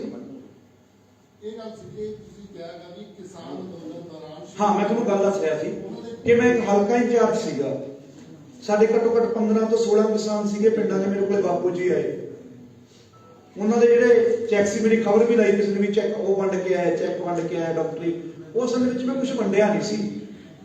ਮੈਂ ਇੱਕ ਦੋ ਫੋਨ ਕੀਤੇ ਸੀ ਉਹਨਾਂ ਦੇ, ਭਾਈ ਵੀ ਨੇ ਡਾਕਟਰੀ ਕਿਉਂ ਨਹੀਂ ਹੁੰਦੀ, ਇੰਪਲੀਮੈਂਟੇਸ਼ਨ ਕਿਉਂ ਨਹੀਂ ਹੋ ਰਹੀ? ਜਦੋਂ ਸਰਕਾਰ ਨੇ ਅਨਾਉਂਸ ਕੀਤਾ ਵੀ ਇਹਨਾਂ ਨੂੰ ਨੌਕਰੀ ਦਿੱਤੀ ਜਾਵੇ ਤਾਂ ਉਹਦੀ ਡਾਕਟਰੀ ਕਿਉਂ ਨਹੀਂ ਹੋ ਰਹੀ? ਕੱਲ ਨੂੰ ਚੋਣ ਜਾਬਤਾ ਲੱਗ ਜਾਊ, ਦੁਬਾਰਾ ਨੌਕਰੀ ਕਿਹਨੇ ਦੇਣੀ ਹੈ? ਸੋ ਮੈਂ ਉਦੋਂ ਵੀ ਕਰਵਾਇਆ ਤੇ ਮੈਨੂੰ ਜਦੋਂ ਹੋ ਗਿਆ ਉਹਨਾਂ ਡਾਕਟਰੀ ਵਗੈਰਾ, ਮੈਨੂੰ ਬਾਪੂ ਜੀ ਨੇ ਥੈਂਕਸ ਕਰਨ ਵਾਸਤੇ ਬੁਲਾਇਆ ਉੱਥੇ ਵੀ ਭਾਈ ਮੈਂ ਤੈਨੂੰ ਸਾਰੇ ਕਿਸਾਨਾਂ ਨਾਲ ਬਣਾਉਣਾ ਤੇ ਮੈਨੂੰ ਦੱਸਣਾ ਚਾਹੁੰਦਾ ਵੀ ਕਿਹਦੀ ਵਜ੍ਹਾ ਕਰਕੇ ਹੋਇਆ। ਉਦੋਂ ਦੀ ਖਬਰ ਲਾਤੀ ਵੀ ਸਿੱਧੂ ਮੂਸੇਵਾਲੇ ਨੇ ਚੋਣ ਜਾਬਤੇ ਦੀਆਂ ਉਲੰਘਣਾ ਕੀਤੀ, ਫਲਾਣਾ ਕੀਤਾ, ਝਗੜਾ ਕੀਤਾ, ਉਦੋਂ ਮੈਨੂੰ ਉਹਨੇ ਬੁਲਾਇਆ ਸੀ। ਸੋ ਸਾਡੀ ਕੋਸ਼ਿਸ਼ ਇਹੀ ਹੈ ਵੀ ਜੋ ਪਹਿਲਾਂ ਨੇ ਵੀ ਕਿਸਾਨਾਂ ਦੀ ਸ਼ਹੀਦੀ ਹੋਈ ਹੈ ਵੀ ਉਹਨਾਂ ਨੂੰ ਕੋਈ ਨਾ ਕੋਈ ਨੌਕਰੀ ਮਿਲ ਜਾਵੇ ਤੇ ਉਹ ਮਿਲ ਜੂ। ਤੇ ਦੂਜੀ ਗੱਲ ਇਹ ਹੈ, ਹਾਂਜੀ ਸਰ, ਕੋਈ ਤੇ ਦੂਜੀ ਗੱਲ ਇਹ ਹੈ ਵੀ ਜਿਹੜੀ ਆ ਪ੍ਰਾਇਮਰੀ ਤੋਂ ਵੱਧ ਤੱਕ ਮੁਫਤ ਸਿੱਖਿਆ। ਹੁਣ ਮੈਂ ਪਹਿਲਾਂ ਤਾਂ ਐਮਐਲਏ ਹੈ ਨਹੀਂ ਸੀ, ਆਪਾਂ ਨੂੰ 4 ਮਹੀਨੇ ਹੋ ਗਏ ਜਿਹੜਾ ਉਹ ਸੈਂਟਰ ਜਿਹਾ ਖੋਲਿਆ ਆਪਾਂ। ਮੇਰੇ ਤਾਇਆ ਜੀ ਨੇ ਸੈਂਟਰ ਖੋਲਿਆ। ਇਹ ਕਹਿੰਦੇ ਵੀ ਭਾਈ ਤੂੰ ਪ੍ਰਮੋਸ਼ਨ ਕਰ, ਵੀ ਤੂੰ ਸਾਡਾ ਮੁੰਡਾ ਹੈ, ਤੂੰ ਕਹਿ ਮਾੜਾ ਮੋਟਾ ਵੀ ਅਸੀਂ ਖੋਲਿਆ ਹੋਇਆ। ਤੇ ਮੈਨੂੰ ਇੱਕ ਪੁਆਇੰਟ ਰੱਖਿਆ, ਮੈਂ ਕਿਹਾ ਤਾਇਆ ਜੀ ਆਪਾਂ ਐਂ ਕਰੀਏ ਵੀ ਜਿੰਨੇ ਕਿਸਾਨ ਸ਼ਹੀਦ ਹੋਏ ਨੇ ਉਹਨਾਂ ਨੂੰ ਮੁਫਤ ਕਰਾ ਦਿਓ, ਮੈਂ ਪ੍ਰਮੋਸ਼ਨ ਵੀ ਕਰ ਦਿੰਦਾ। ਤੇ ਅਸੀਂ ਉਹ ਪੁਆਇੰਟ ਐਡ ਕੀਤਾ ਜਦੋਂ ਮੇਰਾ ਸਰਕਾਰ ਚੋਣ ਦਾ ਚਾਂਸ ਹੀ ਨਹੀਂ ਸੀ। ਸੋ ਮੈਂ ਤਾਂ ਆਪਣੇ ਲੈਵਲ ਤੇ ਵੀ ਕੋਈ ਨਾ ਕੋਈ ਕੋਸ਼ਿਸ਼ ਕਰੀ ਹੈ। ਅਸੀਂ ਉੱਥੇ ਸਿੱਖਿਆ ਦਿੰਦੇ ਹਾਂ, ਜਿਨ੍ਹਾਂ ਦੇ ਫਾਦਰ ਜਾਂ ਕੋਈ ਸ਼ਹੀਦ ਹੋ ਗਿਆ ਉਹਨਾਂ ਨੂੰ ਫ੍ਰੀ ਆਈਐਲਟਸ ਦੀ ਜਿਹੜੀ ਹੈਗੀ ਟ੍ਰੇਨਿੰਗ ਅਸੀਂ ਕਰ ਦਿੰਦੇ ਹਾਂ। ਸਿੱਧੂ ਸਾਹਿਬ, ਨਸ਼ਾ ਸਾਡੀ ਜਵਾਨੀ ਨੂੰ ਖਾ ਰਿਹਾ ਜੀ, ਬਹੁਤ ਜ਼ਿਆਦਾ ਨਸ਼ਾ ਹੈ, ਉਹਨੂੰ ਕਿਵੇਂ ਰੋਕੋ? ਨਸ਼ਾ ਜੀ ਹੁਣ ਮੈਂ ਤੁਹਾਨੂੰ ਦੱਸਦਾ, ਜਦੋਂ ਮੈਂ ਸਰਪੰਚ ਦੀ ਇਲੈਕਸ਼ਨ ਲੜੀ ਹੈ, ਮੇਰੇ ਮਾਤਾ ਜੀ ਨੇ ਲੜੀ ਹੈ, ਚਲੋ ਮੈਂ ਗਿਆ ਨਾ ਮੈਂ ਲੜੀ ਹੈ ਕਿਉਂਕਿ ਕੰਪੇਨ ਸਾਰੀ ਮੈਂ ਹੀ ਸਾਂਭੀ ਹੈ। ਸਾਡੇ ਪਿੰਡ 11 ਨਜਾਇਜ਼ ਸ਼ਰਾਬ ਦੇ ਡੱਬੇ ਚੱਲਦੇ ਸੀ। ਉਹ ਕਿਉਂ ਚੱਲਦੇ ਸੀ? ਕਿਉਂਕਿ ਜਿਹੜੀ ਪਿੰਡਾਂ ਦੇ ਠੇਕੇ ਤੋਂ ਆਉਂਦੀ ਸੀ ਪੰਜਾਬੀ ਮਾਰਕਾ ਸ਼ਰਾਬ ਸੀ, ਜਿਹੜੀ ਪੰਜਾਬ ਗਵਰਨਮੈਂਟ ਇਸ਼ੂ ਕਰਦੀ ਹੈ ਬਾਈ ਲਾਇਸੈਂਸ, ਜਿਹੜੀ ਵਿਕਦੀ ਹੈ 2 ਨੰਬਰ ਤੋਂ ਬਾਰਡਰ ਤੋਂ, ਕਿਉਂਕਿ ਬਾਰਡਰ ਨੇੜੇ ਪੈਂਦਾ ਸਾਨੂੰ। ਜਿਹੜੀ ਬੋਤਲ 300 ਦੀ ਵਿਕਦੀ ਸੀ ਉਹ 150 ਦੀ ਵਿਕਦੀ ਹੈ। ਤੇ ਉਹ ਕੀ ਸੀ, ਉਹ 150 ਦੀ ਬੋਤਲ ਵਿਕ ਕੇ ਵੀ ਉਹ ਹੋਮ ਡਿਲੀਵਰੀ ਕਰਦੇ ਸੀ 150 ਚ। ਦੁੱਧ ਦੀਆਂ ਕਿੰਨੀਆਂ ਉਹ ਘਰਾਂ ਤੱਕ ਫੜਾਉਣ ਆਉਂਦੇ ਸੀ ਤੇ ਬੁੜੀਆਂ ਬਹੁਤ ਪਰੇਸ਼ਾਨ ਸੀ। ਤੇ ਜਦੋਂ ਮੈਂ ਸਰਪੰਚੀ ਚ ਖੜਾ ਹੋਇਆ ਤੇ ਮੈਨੂੰ ਪਿੰਡ ਵਾਲੇ ਕਹਿੰਦੇ ਵੀ ਭਾਈ ਇਸ ਤਾਂ ਸ਼ਰਾਬ ਪੀਣੀ ਹੈ। ਤੇ ਸਾਡੇ ਪਿੰਡ ਦੀਆਂ ਲੇਡੀਜ਼ ਨੇ ਮੁੱਦਾ ਚੱਕਿਆ ਸੀ ਵੀ ਭਾਈ ਤੂੰ ਸਰਪੰਚੀ ਜਿੱਤ, ਤੈਨੂੰ ਜਿਤਾਉਣੇ ਆ, ਪਰ ਸ਼ਰਾਬ ਬੰਦ ਹੋਣੀ ਚਾਹੀਦੀ। ਸ਼ਰਾਬ ਤੋਂ ਇਲਾਵਾ ਹੋਰ ਵੀ ਨਸ਼ੇ ਤੇ ਮੈਂ ਤੁਹਾਨੂੰ ਦੱਸਦਾ ਵੀ ਉਹ ਸ਼ਰਾਬ ਬੰਦ ਹੋਣੀ ਚਾਹੀਦੀ ਹੈ। ਤੇ ਜਦੋਂ ਮੈਂ ਸਰਪੰਚੀ ਜਿੱਤੀ, ਮੈਂ ਪਹਿਲੇ ਦਿਨ ਅੱਜ ਸਾਡੇ ਇੱਕ ਵੀ ਤੁਪਕਾ ਸ਼ਰਾਬ ਦਾ ਨਹੀਂ ਵਿਕਦਾ। ਪਰ ਸ਼ਰਾਬ ਤੋਂ ਬਾਅਦ ਹੋਰ ਲਾਮਤਾਂ ਆ ਗਈਆਂ। ਹੁਣ ਇੱਕ ਸਿਗਨੇਚਰ ਕੈਪਸੂਲ ਆਉਂਦੇ ਨੇ ਨਿੱਕੇ ਨਿੱਕੇ, ਮੈਂ ਉਹਨਾਂ ਦੇ ਸਾਲਟ ਲਿਖ ਕੇ ਆਈਜੀ ਸਾਹਿਬ ਨੂੰ ਭੇਜੇ ਕਿਉਂਕਿ ਸਾਡੇ ਬਜ਼ੁਰਗ ਖਾਂਦੇ ਨੇ, ਉਹ ਹਲੇ ਨਹੀਂ ਹਟਦੇ। ਹੁਣ ਮੈਂ ਉਹਨਾਂ ਦਾ ਭੇਜਿਆ, ਉਹਦਾ ਸਾਲਟ ਬੰਦ ਕਰਾਤਾ। ਹੁਣ ਉਹਨਾਂ ਦੀ ਥਾਂ ਤੇ ਇੱਕ ਹੋਰ ਆ ਗਏ ਨੀਲੇ ਜਿਹੇ ਕੈਪਸੂਲ। ਉਹ ਇੱਕ ਦਿਨ ਬੈਠੇ ਬਜ਼ੁਰਗ ਮੈਨੂੰ ਐ ਕੁਣੀ ਮਾਰ ਕੇ ਉਹ ਕਹਿੰਦਾ ਫੋੜ ਦੀ ਫੋੜ। ਮੈਂ ਫੋੜ ਇੱਧਰ ਦੇਖੀ ਜਿਵੇਂ ਫੋੜ ਟਰੈਕਟਰ ਦੀ ਗੱਲ ਕਰਦੇ ਆ, ਉਹਨੇ ਨੀਲਾ ਕੈਪਸੂਲ ਹੱਥੇ ਧਰਤਾ। ਸੋ ਗੱਲ ਇਹ ਹੈ ਕਿ ਕਲਚਰ ਬਣ ਗਿਆ। ਜੇ ਹੁਣ ਮੈਂ ਕਹਾਂ ਵੀ ਮੈਂ ਇੱਕੋ ਦਿਨ ਦੇ ਵਿੱਚ ਚੁਟਕੀ ਮਾਰੂਗਾ ਤੇ ਸ਼ੂ ਮੰਤਰ ਕਰ ਦੂੰ, ਸਾਰਾ ਕੁਝ ਨਹੀਂ ਕਰ ਸਕਦਾ, ਪਰ ਅਸੀਂ ਸਟਾਰਟ ਕਰ ਸਕਦੇ ਹਾਂ। ਜਿਵੇਂ ਆਪਦੇ ਪਿੰਡ ਤੋਂ ਸਟਾਰਟ ਕੀਤਾ ਤਾਂ ਆਪਣੇ ਜ਼ਿਲ੍ਹੇ ਤੱਕ ਲੈ ਕੇ ਜਾਣਾ। ਥੋੜਾ ਜ਼ਿਲ੍ਹੇ ਦੀ ਜ਼ਿੰਮੇਵਾਰੀ ਇਹੀ ਹੈ। ਕਰਨ ਨੂੰ ਕੁਝ ਵੀ ਨਹੀਂ, ਜੇ ਇੱਕ ਐਗਜ਼ਾਮਪਲ ਸੈੱਟ ਕਰਤੀ, ਇੱਕ ਬੰਦੇ ਤੇ ਪਰਚਾ ਹੋ ਗਿਆ ਤਰੀਕੇ ਨਾਲ, ਬਾਕੀ ਸਾਰੇ ਤੋਂ ਵਿਕਣੋਗੇ। ਸੋ ਲੋੜ ਹੈ ਕਿਉਂਕਿ ਸਿਸਟਮ ਹੀ ਕੋਈ ਗੱਲ ਹੈ, ਕਰਪਸ਼ਨ ਦੀ ਗੱਲ ਹੈ, ਕਹਿੰਦੇ ਕਰਪਸ਼ਨ ਤੇ ਕੀ ਕਰੋਗੇ ਵੀ ਕਰਪਸ਼ਨ ਤਾਂ ਵੀ ਮੈਂ ਇਹ ਕਹਿਣਾ ਵੀ ਵਰਕਰ ਤੋਂ ਲੈ ਕੇ ਮੁੱਖ ਮੰਤਰੀ ਤੱਕ ਕੀ ਕਰਾਂਗੇ ਦੱਸੋ, ਸਾਰਾ ਸਿਸਟਮ ਹੀ ਹੋਸ਼-ਪੋਸ਼ ਹੈ। भाई जी मैं सख्त खिलाफ हाँ, सख्त खिलाफ हाँ। मैं मूसे पिंड की इलेक्शन कल ही मूंगफली सिर ते जीती सी। साढ़े 31 साल का इतिहास है साढ़े पिंड का। तुसीं पुछ लो साढ़े पिंड के मुंडे बैठे हैं, साढ़े अज तक कोई शराब तो बिना इलेक्शन नहीं जितया। ते असीं पहले बंदे इन्होंने कल मूंगफली ते जितया। 1 लाख रुपया साडा खर्चा सी, सने पोस्टरां तो लैके खाण पीण के खर्चे तक, तेल तूल इलेक्शन का। सो ते दूजी बार मैनूं कहंदे भी तू नशे ते की स्टैंड है तेरा? ਮੈਂ ਅਜੇ ਤੱਕ ਨਸ਼ੇ ਦੇ ਹੱਕ 'ਚ ਹੀ ਨਹੀਂ ਬੋਲਦਾ, ਨਸ਼ੇ ਦਾ ਨਾਂ ਹੀ ਨਹੀਂ ਲਿਆ ਮੈਂ ਕਦੇ। ਮੇਰਾ ਇਹ ਬਾਈਕਾਟ, ਮੈਂ ਨਸ਼ੇ ਦੇ ਖਿਲਾਫ। ਪਹਿਲਾਂ ਮੈਨੂੰ ਇਹ ਲੱਗਦਾ ਹੁੰਦਾ ਸੀਗਾ ਵੀ ਇਕੱਲੇ ਸਾਡੀ ਬਰਾਦਰੀ ਵਾਲੇ ਵਾਲੇ ਪੀਂਦੇ ਨੇ, ਮੈਂ ਕਹਿੰਦਾ ਦੂਜੇ ਵਾਲੇ ਪੀਂਦੇ ਨੇ, ਉਹਨਾਂ ਮੈਂ ਦੂਜਿਆਂ 'ਚ ਵੀ ਰਹਿਣਾ, ਸਾਰਿਆਂ 'ਚ ਭਰਾਵਾਂ 'ਚ ਮੇਰੀਆਂ ਦੂਜੀਆਂ ਬਰਾਦਰੀਆਂ 'ਚ ਰਹਿਣਾ। ਸੋ ਇਹ ਤਾਂ ਕਲਚਰ ਬਣ ਗਿਆ ਬਈ, ਜੂਸ ਹੀ ਬਣਾ ਰੱਖੀ ਹੈ ਸ਼ਰਾਬ ਦਾ, ਹਰੇਕ ਫੰਕਸ਼ਨ ਤੇ ਸ਼ਰਾਬ, ਹਰੇਕ ਡਿਨਰ ਤੇ ਸ਼ਰਾਬ। ਸੋ ਅੱਜ ਸ਼ਾਇਦ ਇੱਥੇ ਤਾਂ ਨਾ ਹੋਵੇ। ਭਾਈ ਸ਼ਰਾਬ ਤੋਂ ਬਿਨਾ ਆਪਾਂ ਗੱਲ ਕਰੀਏ, ਚਿੱਟਾ ਹੈਗਾ, ਫੀਮ ਹੈਗੀ, ਭੁੱਕੀ ਹੈਗੀ, ਨਾ ਨਜਾਇਜ਼ ਹੀ ਤਸਕਰ ਤੁਰੇ ਫਿਰਦੇ ਇੱਥੇ। ਪਤਾ ਕੀ ਗੱਲ ਹੈ, ਹੁਣ ਮੈਂ ਇੱਕ ਨਿੱਕੀ ਜਿਹੀ ਐਗਜ਼ਾਮਪਲ ਹੋਰ ਦਿੰਦਾ। ਇੱਕ ਪਿੰਡ ਹੈ, ਮੈਂ ਨਾਮ ਨਹੀਂ ਲੈਣਾ ਉਸ ਪਿੰਡ ਦਾ, ਅੱਜ ਵੀ ਮੈਂ ਉੱਥੇ ਜਾ ਕੇ ਆਇਆ। ਮੈਂ ਤੋਂ 15 ਦਿਨ ਪਹਿਲਾਂ ਚੈੱਕ ਵੰਡਣ ਗਿਆ ਉੱਥੋਂ ਦੀ ਇੱਕ ਲੇਡੀ ਆਈ, ਉਹ ਕਹਿੰਦੀ ਪੁੱਤ ਵੀ ਘਰ ਪੱਟੇ ਗਏ ਸਾਡੇ, ਤਸਮੈਕ ਨਹੀਂ ਮਾਰਦੇ। ਹੁਣ ਆਪਾਂ ਜੋ ਰੈਪਿਡ ਰਿਐਕਸ਼ਨ ਕਰਦੇ ਹੁੰਦੇ, ਤੁਹਾਨੂੰ ਪਤਾ ਹਰੇਕ ਚੀਜ਼ ਤੇ। ਮੈਂ ਕਿਹਾ ਮਾਤਾ ਮੈਨੂੰ 9 ਦੇ ਬੰਦਿਆਂ ਨੇ ਮੈਂ ਅੱਜ ਹੀ ਪਰਚਾ ਕਰਾ ਕੇ ਚੁਕਾਵਾਂ ਸਾਰੇ। ਨਸ਼ਾ ਬੰਦ ਕਰ ਦਿੰਦੇ ਪਿੰਡ ਚੋਂ। ਕਿਹੜੀ ਪੁੱਤ ਮੈਂ ਭੇਜਦੀ ਐਪਲੀਕੇਸ਼ਨ, ਮੈਂ ਕੰਪਲੇਂਟ ਨੰਬਰ ਭੇਜਦੀ ਆ, ਤੂੰ ਥਾਣੇਦਾਰ ਨੂੰ ਫੋਨ ਕਰ ਵੀ ਉਹਨਾਂ ਦੀ ਸਖਤੀ ਕਰੇ। ਮੈਂ ਕਰ ਦਿੰਦਾ। ਮੈਂ ਥਾਣੇਦਾਰ ਨੂੰ ਫੋਨ ਕੀਤਾ, ਕਹਿੰਦਾ ਕੋਈ ਕੰਪਲੇਂਟ ਨਹੀਂ। ਫਿਰ ਮੈਂ ਸਰਪੰਚ ਨੂੰ ਪੂਰੇ 1 ਹਫ਼ਤਾ ਫੋਨ ਕਰਦਾ ਰਿਹਾ। ਉਹ ਕਹਿੰਦਾ ਬਾਈ ਜੀ ਤੁਸੀਂ ਤਾਂ ਅੱਜ ਸਾਡੇ ਪਿੰਡ ਆਏ ਹੋ, ਮੈਂ 3 ਸਾਲਾਂ ਤੋਂ ਸਰਪੰਚ ਹਾਂ ਇਸ ਪਿੰਡ ਦਾ। ਪਹਿਲਾਂ ਸਾਡੇ ਪੁਰਖੇ ਸੀ 20 ਸਾਲਾਂ ਤੋਂ ਇਸੇ ਕਿੱਤੇ 'ਚ। ਸਾਡੇ ਪਿੰਡ ਦੇ ਵਿੱਚ ਉਦੋਂ ਨਸ਼ਾ ਵਿਕਦਾ। ਸਾਰੇ ਕਹਿੰਦੇ ਨੇ ਵੀ ਨਸ਼ਾ ਬੰਦ ਹੋਣਾ ਚਾਹੀਦਾ, ਪਰ ਕੰਪਲੇਂਟ ਕਰਨ ਨੂੰ ਬੁਰੇ ਪਿੰਡ ਨੂੰ ਕੋਈ ਲਾਜ਼ਮੀ ਨਹੀਂ। ਲੋਕ ਇਹ ਕਹਿੰਦੇ ਨੇ ਵੀ ਸਮਾਜ ਸੁਧਰ ਜੇ ਪਰ ਸੁਧਾਰੇ ਕੋਈ ਹੋਰ। ਹਰੇਕ ਕਹਿੰਦਾ ਵੀ ਭਗਤ ਸਿੰਘ ਜੰਮੇ ਪਰ ਸਾਡੇ ਘਰੇ ਨਾ ਜੰਮੇ, ਸਾਡਾ ਮੁੰਡਾ। ਸੋ ਉਹੀ ਗੱਲ ਹੈ ਵੀ ਜੇ ਕੋਈ ਵੀ ਸੁਧਾਰ ਸ਼ੁਰੂ ਹੋਊਗਾ, ਇਮਾਨਦਾਰੀ ਦੀ ਉਮੀਦ ਕਰਾਂਗੇ ਵੀ ਇਮਾਨਦਾਰ ਲੀਡਰ ਚਾਹੀਦੇ ਨੇ, ਤਾਂ ਇਮਾਨਦਾਰ ਵੋਟਰ ਬਣਨਾ ਪੈਣਾ ਪਹਿਲਾਂ, ਫਿਰ ਇਮਾਨਦਾਰ ਲੀਡਰ ਹੋਊਗਾ। ਸੋ ਇਹ ਚੀਜ਼ਾਂ ਸਿੱਧੂ ਭਾਈ ਸਭ ਤੋਂ ਵੱਡੀ ਗੱਲ ਆ ਇੱਕ ਮਿੰਟ ਸ਼ਰਾਬ ਦੀਆਂ ਫੈਕਟਰੀਆਂ ਹੈਗੀਆਂ, ਹੈ ਜੀ।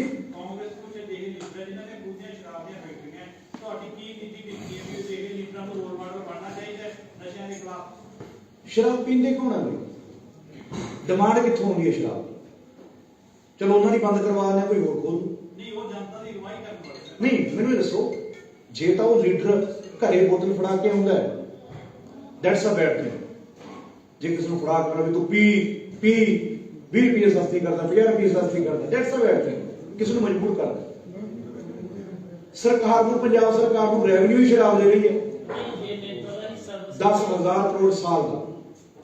ਸੋ ਅਸੀਂ ਕਿੱਥੇ ਜੇ ਖੜੇ ਹਾਂ? ਅੱਜ ਮੈਨੂੰ ਇੱਕ ਮੈਡਮ ਨੇ ਪੁੱਛਿਆ, ਚੱਜ ਦੇ ਵਿਚਾਰ ਵਾਲੇ ਮੈਡਮ ਨਾਲ ਇੰਟਰਵਿਊ ਸੀ ਮੇਰਾ, ਉਹ ਕਹਿੰਦੀ ਸ਼ਰਾਬ ਪੀਂਦੇ ਆ ਲੋਕ, ਸ਼ਰਾਬ ਤਾਂ ਨਹੀਂ ਪੀਓਗੇ, ਫਲਾਣਾ ਤਾਂ ਨਹੀਂ ਕਰੋਗੇ, ਲੀਡਰ ਸ਼ਰਾਬ ਪੀਉਂਦੇ ਨੇ। ਮੈਂ ਕਿਹਾ ਜੀ ਕਿਸੇ ਲੀਡਰ ਕੋਲੇ ਇੰਨਾ ਪੈਸਾ ਨਹੀਂ ਤੇ ਨਾ ਕੋਈ ਇੰਨਾ ਕਮਲਾ ਵੀ ਲੋਕ ਆਈ ਲੜਾਈ ਚੱਲੇ। ਜੇ ਡਿਮਾਂਡ ਹੈ ਤਾਂ ਸਪਲਾਈ ਹੈ, ਜੇ ਡਿਮਾਂਡ ਨਹੀਂ ਹੋਊਗੀ ਤਾਂ ਕਦੇ ਸਪਲਾਈ ਨਹੀਂ ਹੋਊਗੀ। ਜੀ ਸਰ, ਕੋਈ ਕੁਐਸਚਨ? ਭਾਈ ਤੁਸੀਂ ਗੱਲ ਕਰੀ ਹੈਗੀ ਵੀ ਹਸਪਤਾਲ ਪਹਿਲੇ ਦਾ ਹੋਣਗੇ ਲਗਾਤਾਰ ਨਾ, ਲੰਬਾ ਸਮਾਂ ਪਹਿਲਾਂ ਇੱਕ ਸੰਘਰਸ਼ ਚੱਲਿਆ ਸੀਗਾ, ਗਊਆਂ ਤੇ ਬੱਚੇ ਜਿਹੜੇ ਸੜਕਾਂ ਤੇ ਤੁਰੇ ਫਿਰਦੇ ਜੀ। ਆ, ਐਕਸੀਡੈਂਟ ਹੁੰਦੇ ਸੀ, ਪਰ ਗੱਲਾਂ ਵੀ ਹੋ ਗਈਆਂ, ਮੁੱਖ ਮੰਤਰੀ ਦਾ ਬੇਟਾ ਵੀ ਕਹਿੰਦੇ ਵੀ ਹੱਲ ਹੋ ਜੂ, ਅੱਜ ਤੱਕ ਹੱਲ ਨਹੀਂ ਹੋਇਆ। ਉਹਦੇ ਬਾਰੇ ਕੀ ਹੋਊਗਾ ਕੋਈ ਪਹਿਲਾਂ? ਕਿਹੜੇ ਮੁੱਖ ਮੰਤਰੀ ਦਾ ਬੇਟਾ ਸੀ? ਜਿਹੜੇ ਪਹਿਲਾਂ ਹੁਣ ਕੈਪਟਨ ਸਾਹਿਬ ਵਾਲੀ ਤਾਂ ਕੀ ਗੱਲ ਕਰੀਏ? ਨਹੀਂ ਚਲੋ ਫਿਰ ਵੀ ਹੁਣ ਅੱਗੇ ਵੀ ਐਕਸੀਡੈਂਟ ਤਾਂ ਹੋਣੀ ਹੈ, ਕੈਪਟਨ ਸਾਹਿਬ ਚਾਹੇ ਨਹੀਂ ਹੋਣ। ਪਤਾ ਤੁਸੀਂ ਇਹ ਦੇਖੋ, ਸਾਡੀ ਦਾਣਾ ਮੰਡੀ ਕੋਲ ਕਿੰਨੀਆਂ ਗਊਆਂ ਨੇ। ਕਈ ਵਾਰੀ ਤਾਂ ਮੈਨੂੰ ਐ ਲੱਗਦਾ ਹੁੰਦਾ ਮੇਰਾ ਐਕਸੀਡੈਂਟ ਹੋ ਜਾਏ, ਕਿਉਂਕਿ ਇੰਨਾ ਸਲੋ ਪ੍ਰਕਿਰਿਆ ਨੇ ਤੇ ਬਹੁਤ ਜ਼ਿਆਦਾ ਆਵਾਰਾ ਪਸ਼ੂਆਂ ਦਾ ਵਿਚਾਰਾ। ਸੋ ਇੱਕ ਬਹੁਤ ਵੱਡੇ ਮੁੱਦਿਆਂ ਚੋਂ ਇਹ ਵੀ ਐਡ ਕਰਾਂਗੇ ਜੀ, ਉੱਥੋਂ 14ਵਾਂ ਨੰਬਰ ਇਹ ਜ਼ਰੂਰੀ ਹੈ ਵੀ ਇਹਨਾਂ ਦੀ ਸਾਂਭ ਸੰਭਾਲ ਹੋਵੇ, ਜਾਂ ਫਿਰ ਕੋਈ ਹੈ ਜਾਂ ਕੋਈ ਗਊਸ਼ਾਲਾ ਵਗੈਰਾ ਜਾਂ ਕੁਝ ਹੋਰ, ਹੈ ਨਾ। ਹੁਣ ਸਾਡੇ ਪਿੰਡਾਂ 'ਚ ਵੀ ਇਹ ਮਸਲਾ ਹੈ, ਗਊਆਂ ਕਿਸੇ ਜ਼ਿਮੀਦਾਰ ਦੇ ਖੇਤ 'ਚ ਵੜ ਗਈਆਂ, ਉਧਰੋਂ ਕੱਢਦਾ ਉਧਰੋਂ ਕੱਢਦਾ, ਫਿਰ ਆਪਸ 'ਚ ਲੜਾਈ ਪੈਂਦੀ, ਕਈ ਵਾਰੀ ਤਾਂ ਗੋਲੀ ਚੱਲ ਜਾਂਦੀ ਵੀ ਸਾਡੀ ਕਣਕ ਖਾ ਗਈ, ਉਹ ਗਊ ਸਾਡੀ ਕਣਕ ਖਾ ਗਈ, ਤੇ ਉਹ ਫਿਰ ਸੜਕਾਂ ਤੇ ਆਏ ਤੇ ਸੜਕਾਂ ਤੇ ਕਿਸੇ ਦੀ ਗੱਡੀ 'ਚ ਪੈ ਗਈਆਂ, ਉਹਦੀ ਮੌਤ ਹੋ ਜਾਂਦੀ ਹੈ। ਸੋ ਬਹੁਤ ਵੱਡਾ ਮਸਲਾ ਹੈ, ਇਹ ਵੀ ਆਪਾਂ ਨੋਟ ਕਰਾਂਗੇ। Thank you very much. ਕੋਈ ਕੁਐਸਚਨ ਪੱਤਰਕਾਰ ਸਾਹਿਬ, ਕੋਈ ਹੋਰ? ਠੀਕ ਹੈ ਜੀ, ਥੈਂਕ ਯੂ। ਵਧਾਈ ਹੈ ਤੁਹਾਨੂੰ, ਤੁਸੀਂ ਆਪਣੇ ਜ਼ਿਲ੍ਹੇ 'ਚ ਪਹਿਲੇ ਉਮੀਦਵਾਰ ਹੋ ਜਿਨ੍ਹਾਂ ਨੇ ਆਪਣਾ ਮੈਨੀਫੈਸਟੋ ਦਿੱਤਾ ਹੈ। ਸ਼ੁਕਰੀਆ ਬਾਈ ਜੀ। ਸ਼ਾਮਲ ਮੈਨੂੰ ਲੋਕ ਕਹਿੰਦੇ ਭਾਈ ਤੇਰਾ ਰੋਲ ਮਾਡਲ ਕੌਣ ਹੈ ਰਾਜਨੀਤੀ 'ਚ? ਮੈਂ ਕਿਹਾ ਜੀ ਮਾਨ ਸਾਲੇ। ਉਹ ਕਹਿੰਦੇ ਉਹ ਕਿਵੇਂ? ਮੈਂ ਕਿਹਾ ਰੋਜ਼ ਕੁਝ ਨਾ ਕੁਝ ਨਵਾਂ ਸਿਖਾਉਂਦੇ। ਪੁੱਤ ਹੱਥ ਮੰਨਣੇ ਆ, ਪੁੱਤ ਨਿਮਰ ਰਹਿਣਾ, ਨੀਵਾ ਹੋ ਜਾ, ਹੋਰ ਗੋਡਿਆਂ 'ਚ ਪੈ ਜਾ, ਜਮੀ ਉੱਚੀ ਗੱਲ ਨਹੀਂ ਕਰਨੀ। ਬਹੁਤ ਮੈਂ ਇਹੀ ਕਹਿਣਾ, ਮੈਂ ਇਕੱਲੇ ਨਹੀਂ ਸਿੱਖਿਆ, ਤੁਸੀਂ ਸਾਰੇ ਵਧਾਈ ਦੇ ਪਾਤਰ ਹੋ। ਤੁਸੀਂ ਉਹ ਮੈਨੂੰ ਮੈਨੀਫੈਸਟੋ ਦੇਣ ਲਈ ਮਜਬੂਰ ਕੀਤਾ ਹੈ, ਕਿਉਂਕਿ ਤੁਸੀਂ ਜੇ ਮੈਨੂੰ ਕ੍ਰਿਟਿਸਾਈਜ਼ ਨਾ ਕਰਦੇ ਵੀ ਤੇਰਾ ਏਜੰਡਾ ਕੀ ਹੈ, ਸ਼ਾਇਦ ਮੈਂ ਨਾ ਬਣਾ। ਤਾਂ ਤੁਸੀਂ ਤੁਹਾਡਾ ਸਾਰਿਆਂ ਦਾ ਬਹੁਤ ਬਹੁਤ ਸ਼ੁਕਰੀਆ। ਇੰਨਾ ਗੁੱਸਾ ਕਰਨ ਸਰ, ਇੱਕ ਮੈਡੀਕਲ ਕਾਲਜ ਛੁੱਟੀ ਖੋਲ ਕੇ ਬੱਚਿਆਂ ਨੂੰ ਬਾਹਰ ਪੜ੍ਹਨ ਜਾਣਾ ਪੈਂਦਾ। ਸਰ ਮੈਡੀਕਲ ਕਾਲਜ ਉਹੀ ਤਾਂ ਇਸ਼ੂ ਹੈ ਨਾ, ਹਾਂਜੀ, ਉਹੀ ਤਾਂ ਇਸ਼ੂ ਹੈ। ਜਿਹੜੇ ਡਾਕਟਰ ਨਹੀਂ ਰਹਿੰਦੇ ਨਾ ਸਰ ਦੇ, ਉਹ ਇਸੇ ਕਰਕੇ ਨਹੀਂ ਰਹਿੰਦੇ ਕਿਉਂਕਿ ਜਿਸ ਦਾ ਬੱਚਾ ਅੰਮ੍ਰਿਤਸਰ ਪੜ੍ਹ ਕੇ ਆਉਂਦਾ ਕਿਸੇ ਲੁਧਿਆਣੇ ਉੱਥੇ ਹੀ ਲੱਗ ਜਾਂਦੇ ਆ। ਪੂਰੇ ਡਾਕਟਰ ਨਾ ਹੋਣ ਦਾ ਕਾਰਨ ਇਹ ਹੈ। ਮੇਰੀ ਤਾਂ ਨਾ ਬਾਈ ਜੀ ਕਈ ਵਾਰੀ ਲੜਾਈ ਹੋ ਜਾਂਦੀ ਹੈ ਲੋਕਾਂ ਨਾਲ, ਤੁਹਾਨੂੰ ਪਤਾ ਵੀ ਮੈਨੂੰ ਕਈ ਵਾਰੀ ਬੰਦੇ ਕਹਿਣਗੇ ਤੁਸੀਂ ਪੰਜਾਬੀ ਸੱਭਿਆਚਾਰ ਬਚਾਓ ਬਾਈ। ਮੈਂ ਕਿਹਾ ਬਾਈ ਪੰਜਾਬੀ ਸੱਭਿਆਚਾਰ ਇਕੱਲੇ ਅਸੀਂ ਕਿਉਂ ਬਚਾਈਏ ਜੀ ਪਿੰਡ ਵਾਲੇ ਭਾਈ? ਤੁਸੀਂ ਆਪਦੇ ਬੱਚੇ ਵੀ ਕਨਵੈਂਟ ਚ ਪੜਾਉਣੇ, ਸਾਡੇ ਵਾਲੇ ਸਰਕਾਰੀ ਚ ਪੜ੍ਹਨਾ, ਤੇ ਪੰਜਾਬੀ ਸੱਭਿਆਚਾਰ ਦਾ ਠੇਕਾ ਸਿਰਫ ਪੰਜਾਬ ਚ ਰਹਿੰਦੇ ਨੂੰ ਹੈ। ਅਸੀਂ ਬਾਹਰ ਰਹਿੰਦੇ ਆ, ਆਪ ਆਪਾਂ ਜਦੋਂ ਆਪਾਂ ਬਾਹਰਲੀ ਕੰਟਰੀ ਜਾ ਕੇ ਆਪਾਂ ਪਿੰਡ ਵਾਲਿਆਂ ਨੂੰ ਕਹਿੰਦੇ ਵੀ ਯਾਰ ਤੁਸੀਂ ਸੱਭਿਆਚਾਰ ਬਚਾਓ। ਜੇ ਸੱਭਿਆਚਾਰ ਬਚਾਉਣਾ ਤਾਂ ਆਪਾਂ ਨੂੰ ਪਹਿਲਾਂ ਪਿੰਡ ਬਚਾਉਣੇ ਪੈਣਗੇ। ਜੇ ਪਿੰਡਾਂ ਦੇ ਵਿੱਚ ਲੋਕ ਜਿਉਂਦੇ ਨੇ ਤਾਂ ਸੱਭਿਆਚਾਰ ਜਿਉਂਦਾ। ਸੋ ਜਿਹੜਾ ਮੈਡੀਕਲ ਦੀ ਹੈ, ਮੈਂ ਤੁਹਾਨੂੰ ਇਹ ਕਹਿੰਦਾ ਮੈਡੀਕਲ ਲਿਆਉਣਾ ਬਹੁਤ ਔਖਾ ਹੈ। ਇੱਥੇ ਯੂਨੀਵਰਸਿਟੀ ਲੈ ਕੇ ਆਉਣੀ ਬਹੁਤ ਔਖੀ ਹੈ। ਜਿੰਨਾ ਚਿਰ ਕੈਬਨਿਟ ਬੰਦਾ ਨਹੀਂ ਬਣਦਾ ਉਹਨਾਂ ਚਿਰ ਨਹੀਂ ਆਉਣੀ, ਪਰ ਉਹਨਾਂ ਚਿਰ ਇੱਕ ਹੱਲ ਹੋ ਸਕਦਾ ਹੈ ਵੀ ਨਹਿਰੂ ਕਾਲਜ ਦੇ ਜਿਵੇਂ ਹਸਪਤਾਲ ਦੇ ਸੈਕਸ਼ਨ ਵਧੇ ਨੇ, ਨਹਿਰੂ ਕਾਲਜ ਦੇ ਵਿੱਚ ਸੈਪਰੇਟ ਸਬਜੈਕਟ ਵਧਾ ਦਈਏ ਆਪਾਂ।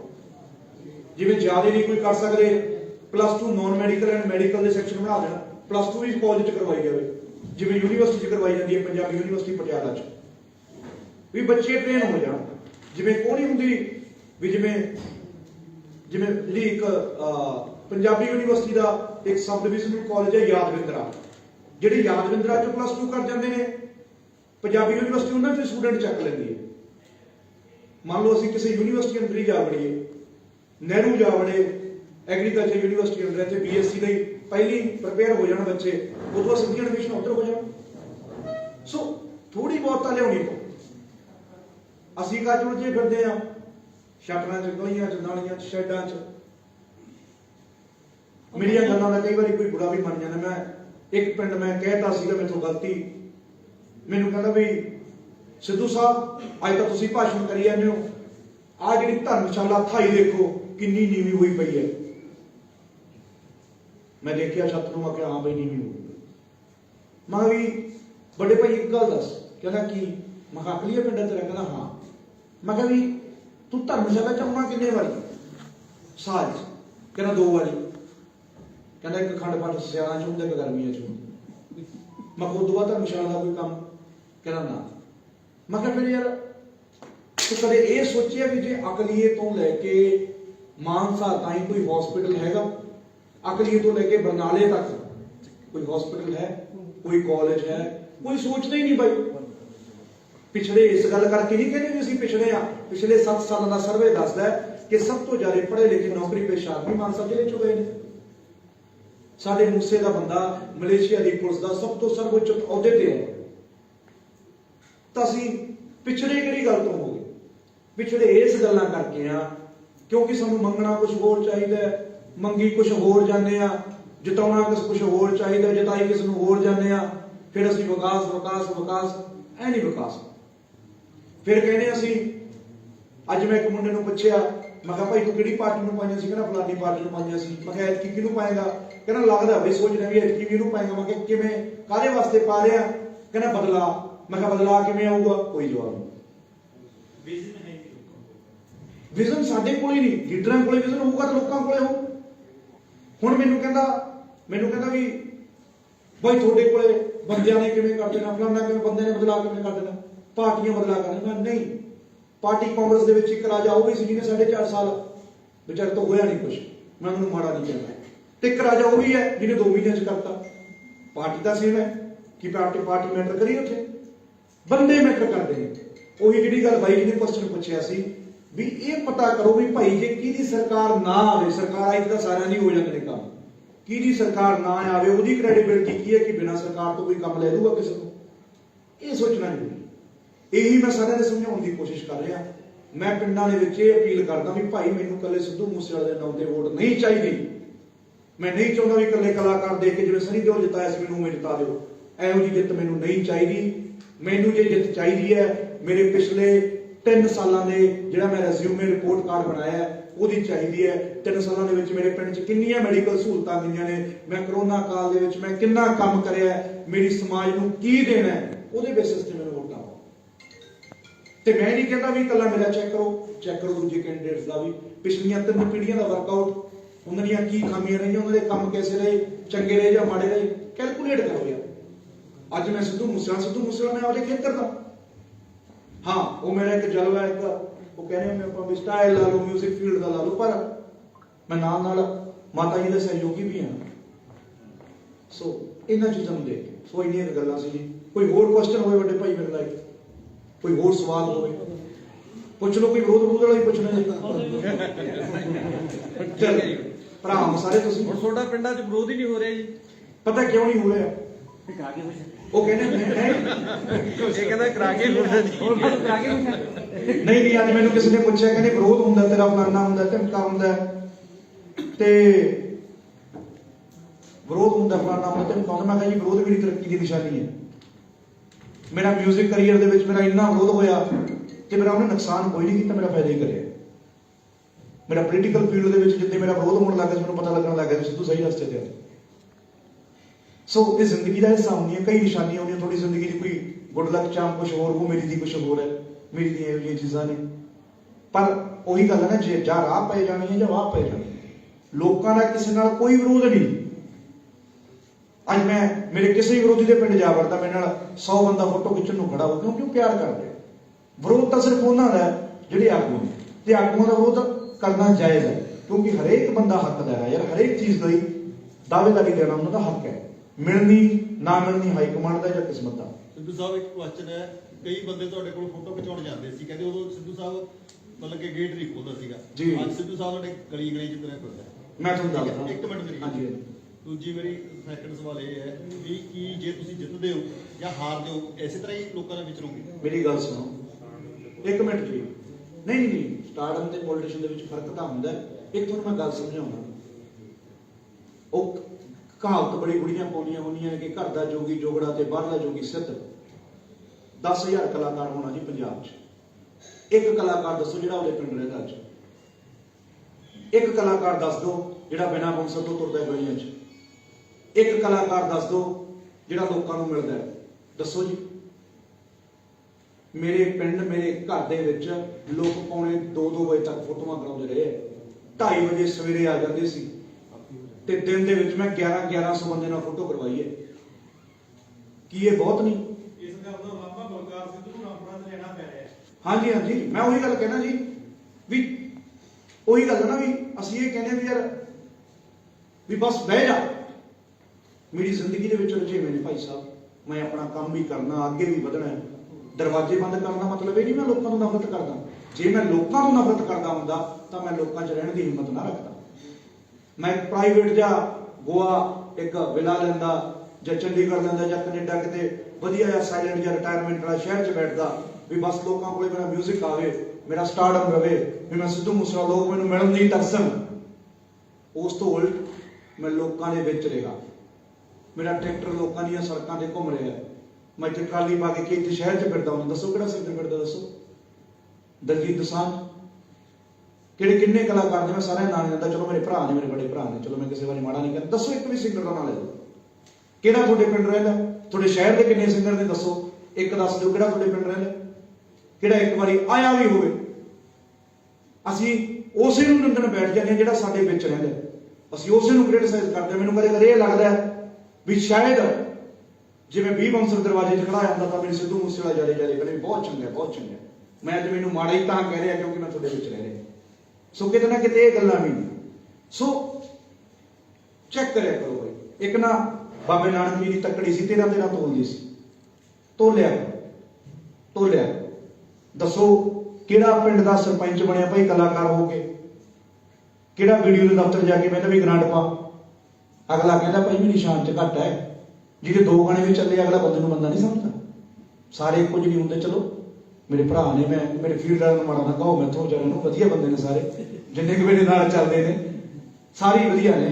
ਪਰ ਗੱਲ ਇਹ ਹੈ ਕਿ ਅਸੀਂ ਨਿੰਦਦੇ ਵੀ ਉਹਨੂੰ ਆ ਜਿਹੜਾ ਸਾਡਾ ਆਪਦਾ। ਕਦੇ ਤੁਸੀਂ ਕਿਸੇ ਬਾਹਰਲੇ ਸਿੰਗਰ ਤੋਂ ਕਦੇ ਪੁੱਛਿਆ ਵੀ ਨਹੀਂ ਹੋਣਾ, ਉਹ ਕੁਐਸਚਨ ਇਹ ਆਉਣਾ ਹੋਣਾ ਬਾਈ ਜੀ ਕਿਵੇਂ ਲੱਗ ਰਿਹਾ ਸਾਡੇ ਸ਼ਹਿਰ 'ਚ ਆ ਕੇ? ਸਿੱਧੂ ਮੂਸੇਵਾਲੇ ਨੂੰ ਪੁੱਛਿਆ ਵੀ ਕਦੇ ਦਰਵਾਜ਼ੇ ਵੀ ਨਹੀਂ ਖੋਲੇ। ਤੇ ਤੁਹਾਨੂੰ ਮੈਂ ਦੱਸਾਂ ਦਰਵਾਜ਼ੇ ਖੋਲਣ ਦਾ ਵੀ ਕੀ ਕਾਰਨ ਹੈ? ਤੁਹਾਨੂੰ ਨਹੀਂ ਪਤਾ ਦੀਵੇ ਥੱਲੇ ਕਿੰਨਾ ਲਿਆ। ਅਸੀਂ ਪਰਦੇ ਦਾ ਸਟਾਰਡਮ ਸਾਰੇ ਦੇਖਦੇ ਹਾਂ ਵੀ ਹਾਂ ਯਾਰ ਉਹ ਸਿੰਗਰ ਹੈ ਬਈ, ਐਂ ਤੁਰਿਆ ਫਿਰਦਾ, ਫਲਾਣਾ ਤੁਰਿਆ ਫਿਰਦਾ ਹੈ। ਪਰ ਅਸੀਂ ਇਹ ਨਹੀਂ ਦੇਖਦਾ ਵੀ ਉਹਦੀ ਜਾਨ ਦੇ ਦੁਸ਼ਮਣ ਕਿੰਨੇ ਕੁ ਹੋਣਗੇ। ਤੇ ਪੁਲਿਸ ਨੂੰ ਪਤਾ ਹੋ ਸਕਦਾ ਹੈ, ਜਾਂ ਮੈਨੂੰ ਪਤਾ ਹੋ ਸਕਦਾ, ਜਾਂ ਹੋਰ ਬੰਦੇ ਨੂੰ, ਜਿਹੜੇ ਮੇਰੇ ਨਾਲ ਵਰਤਦੇ ਨੇ ਉਹਨਾਂ ਨੂੰ ਪਤਾ ਵੀ ਕਿਹਦੀਆਂ ਕੀ ਮਜਬੂਰੀਆਂ ਨੇ। ਦਰਵਾਜ਼ਾ ਕੋਈ ਸ਼ੌਂਕ ਨੂੰ ਨਹੀਂ ਬੰਦ ਕਰਦਾ ਬਾਈ ਜੀ। ਜੇ ਤੁਹਾਡੀਆਂ ਪੱਖਾਂ ਦੇ ਵਿੱਚ ਬੰਬ ਦੇ ਡੈਟੋਨੇਟਰ ਆਉਣ, ਤੁਸੀਂ ਘਰ ਹੀ ਬਦਲ ਲਓ। ਮੈਂ ਤਾਂ ਫਿਰ ਵੀ ਉਸੇ ਘਰ 'ਚ ਰਹਿ ਰਿਹਾ, ਉਸੇ ਪਿੰਡ 'ਚ ਰਹਿ ਰਿਹਾ, ਉਸੇ ਇਲਾਕੇ 'ਚ ਰਹਿ ਰਿਹਾ। ਮੈਨੂੰ ਕਈ ਬੰਦੇ ਕਹਿ ਰਹੇ ਨੇ, ਕੱਲ ਪਰਸੋਂ ਕਿਸੇ ਨੇ ਫੋਟੋ ਪਾਈ, ਪਿਸਤੌਲ ਦੇ ਜ਼ੋਰ ਤੇ ਵੋਟਾਂ ਮੰਗ ਰਿਹਾ। ਮੇਰਾ ਵੈਪਨ ਹੈ ਯਾਰ, ਮੈਂ ਪਰਮਿਸ਼ਨ ਲਈ ਹੈ, ਆਥੋਰਾਈਜ਼ਡ ਵੈਪਨ ਹੈ, ਮੇਰੇ ਨਾਮ ਤੇ ਹੈ, ਮੈਂ ਮੇਰੇ ਡੱਬ ਦੇ ਵਿੱਚ ਲੱਗੇ ਹੋਏ। ਜੇ ਮੈਂ ਵੈਪਨ ਕੱਢ ਕੇ ਕਹਿੰਦਾ ਹਾਂ ਵੀ ਮਾਨਸਾ ਵਾਲੇ ਵੋਟ ਪਾਏਗਾ ਕਿ ਨਹੀਂ ਗੋਲੀ ਮਾਰੂ, ਉਹ ਹੁੰਦੀ ਹੈ ਪਿਸਤੌਲ ਦੇ ਜ਼ੋਰ ਤੇ ਵੋਟ ਲੈਣੀ। ਯਾਰ ਕਿ ਮੇਰੇ ਡੱਬ 'ਚ ਹੈ, ਮੇਰੀ ਸੇਫਟੀ ਵਾਸਤੇ ਹੈ, ਮੇਰੇ ਪਰਸਨਲ ਇਸ਼ੂਜ਼ ਨੇ, ਇਹਨੂੰ ਤੁਸੀਂ ਕਿਵੇਂ ਕਹਿ ਸਕਦੇ ਹੋ? ਤੇ ਵੈਪਨ ਰੱਖਣਾ ਕੋਈ ਗਲਤ ਬੰਦੇ ਦੀ ਨਿਸ਼ਾਨੀ ਹੈ? ਅਸੀਂ ਆਪ ਹੀ ਕਈ ਮਾਪਦੰਡ ਇਹੋ ਜਿਹੇ ਸੈੱਟ ਕਰ ਲੈਂਦੇ ਆ ਤੇ ਉਹਦੇ ਤੇ ਕਰੀ ਜਾਂਦੇ ਆ ਪ੍ਰਚਾਰ। ਕਰੀਏ ਮੇਰੀ ਭੀਖੀ, ਮੈਨੂੰ ਲੱਗਦਾ ਮੇਰੀ ਨਾ ਜੈਕਟ ਚੱਕੀ ਗਈ ਤੇ ਮੇਰਾ ਵੈਪਨ ਬਾਹਰ ਆ ਗਿਆ, ਉਹ ਫੋਟੋ ਖਿੱਚ ਕੇ ਪਾਈ। ਲੈ ਇਹਨੂੰ ਪ੍ਰਚਾਰ 'ਚ ਵੈਪਨ ਲਿਆਉਣ ਦੀ ਕੀ ਲੋੜ ਸੀ? ਫਿਰ ਕਮਰੇ 'ਚ ਰੱਖ ਕੇ ਸੋਇਆ ਕਰੀਏ ਜੀ। ਲੋਕ ਤਾਂ ਬਾਜ਼ਾਰ 'ਚ ਨੇ, ਇਕੱਠ ਤਾਂ ਬਾਜ਼ਾਰ 'ਚ ਹੁੰਦਾ ਹੈ। ਸਾਨੂੰ ਕੀ ਪਤਾ ਕੌਣ ਬੰਦਾ ਚੰਗਾ, ਕੌਣ ਬੰਦਾ ਮਾੜਾ।